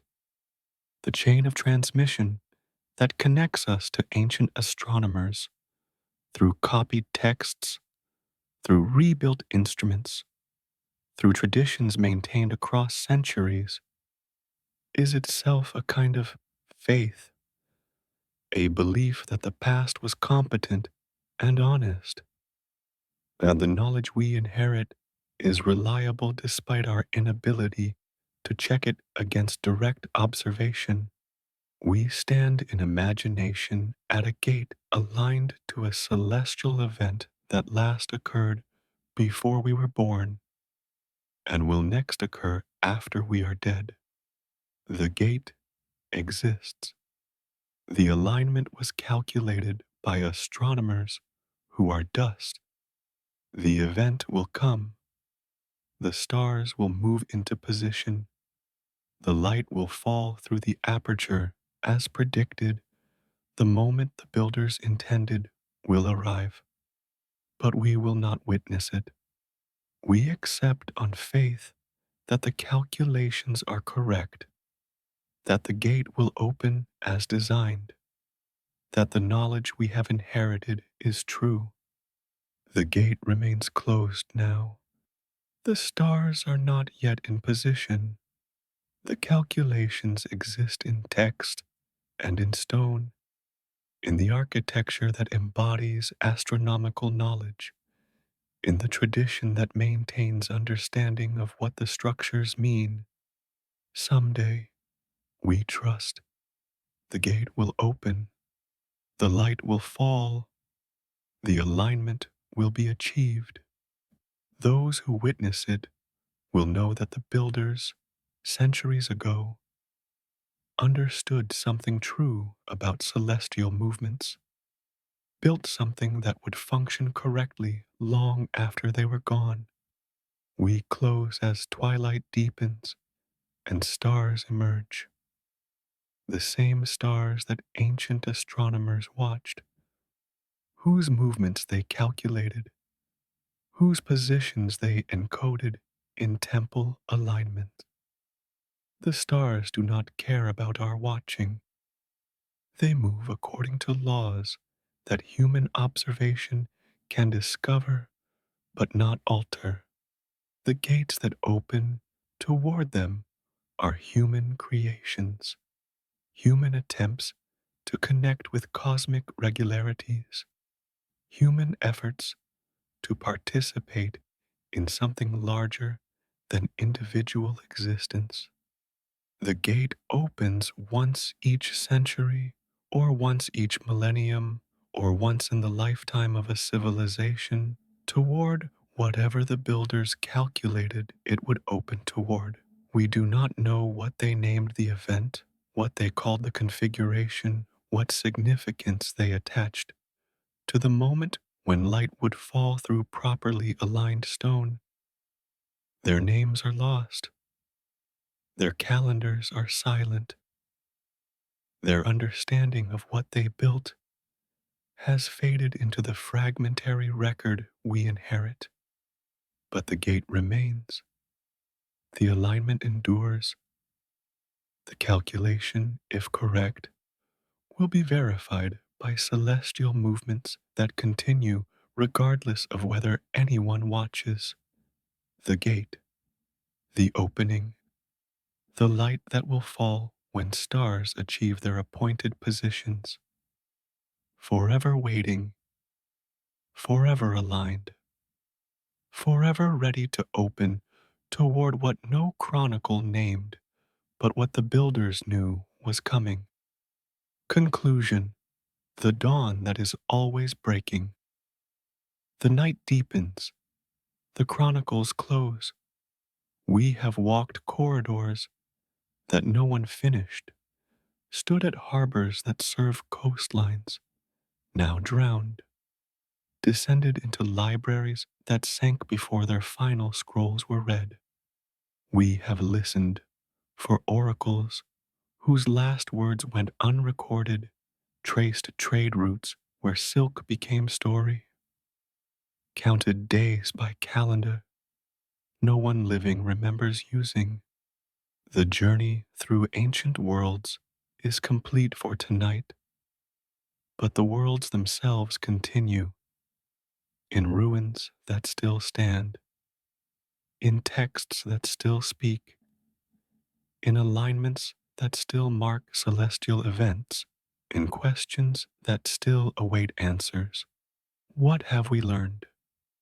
That impermanence is not tragedy, but simply truth, that civilizations rise and fall, that knowledge is gained and lost, that every temple crumbles and every library burns or might, that human beings have always reached toward transcendence, have always built monuments to what they deemed sacred, have always sought to create permanence in a cosmos that permits only change.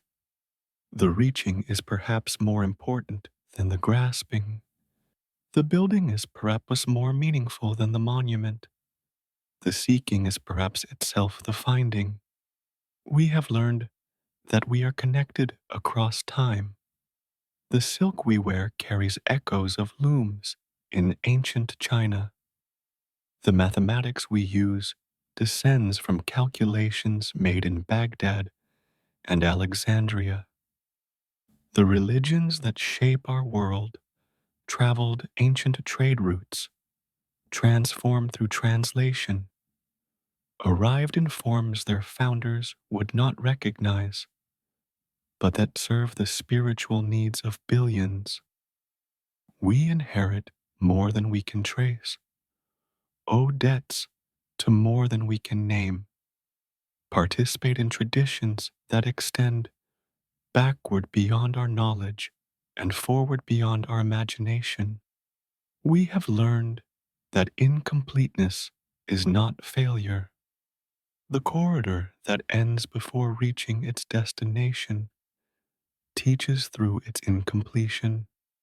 The calendar that counts days no one remembers living preserves the fact of counting, if not the experience of days. The oracle whose words went unrecorded nevertheless spoke, nevertheless served, nevertheless participated in tradition that connected humans with divine mystery, even if that mystery's content is lost. What survives is fragment, but fragment is not nothing. Fragment is proof of whole, testimony to existence, evidence that something was here, even if we cannot fully reconstruct what it was. Sleep approaches now. The ancient voices grow softer, recede into the silence that has held them for centuries, but they do not disappear. They wait in the ruins where archaeologists will dig, in the texts that scholars will translate, in the alignments that celestial movements will eventually verify, in the questions that each generation will ask and imperfectly answer. The work of understanding the ancient world is never complete, will never be complete, should never be complete. The mystery that remains is perhaps the most valuable inheritance, the invitation to wonder that each generation receives and should pass on. The corridor stretches into darkness. The dawn the builders awaited has not arrived. Perhaps it never will. Perhaps the waiting is itself the temple. The incompletion is itself the teaching. The reaching toward transcendence is itself transcendent. We walk these corridors not to arrive, but to walk, not to find answers, but to honor questions, not to complete what the ancients left unfinished, but to continue the building they began. Sleep now. Let the ancient cities rest beneath their sand and water and jungle. Let the libraries accept that some scrolls will never be read. Let the calendars continue their count in whatever dimension calendars continue. Let the gates wait for alignments that may be centuries away. Let the silence where voices were hold whatever meaning silence can hold. The dawn scrolls close, but dawn itself continues breaking, always breaking, never fully arrived. The light that falls through ancient alignments is the same light that falls through our windows, touches our eyes, connects us to the cosmos that the ancients also watched. We are not different from them, merely later, merely temporary in our own way, merely building our own monuments that will become our own ruins, contributing our own understandings that will become our own fragments. Rest now. The journey through time is complete for tonight. The questions remain, will remain, should remain, and somewhere in the space between the first cities and our own, between what was achieved and what was lost, between the silence of the past and the silence of the future, the ancient civilizations whisper still, teaching through what they built and what they left unfinished, through what they preserved and what they lost, through questions they asked that we still cannot answer. The dawn, the scrolls, the chronicles, forever beginning, forever ending, forever teaching that we are part of something larger, something older, something that will outlast us, even as it depends on us to carry it forward. Good night, sleep deeply, and wake remembering that you too walk corridors that may never be completed, count days by calendars future generations will puzzle over, build toward gates that may open long after you are gone. The ancient ones understood this.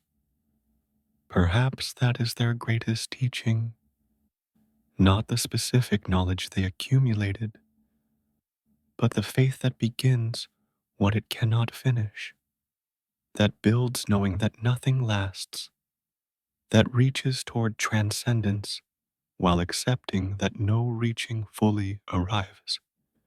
The dawn scrolls, the ancient voices, the silence where meaning waits, forever calling us forward, forever holding us in mystery, forever the chronicle of what it means to be human, to build cities, to ask questions that cannot be answered, to create meaning in a universe that offers none automatically. Sleep now. The ancients are with you. The dawn is always breaking, and the corridors continue into darkness that is not empty but full, full of what was intended, full of what was built, full of the reaching that makes us human, that connects us to all who reached before, that extends forward to all who will reach after. Good night. Dream of temples whole, of libraries unburned, of gates that open at last, of dawn and arrived, the end and the beginning, forever both, forever calling, forever here.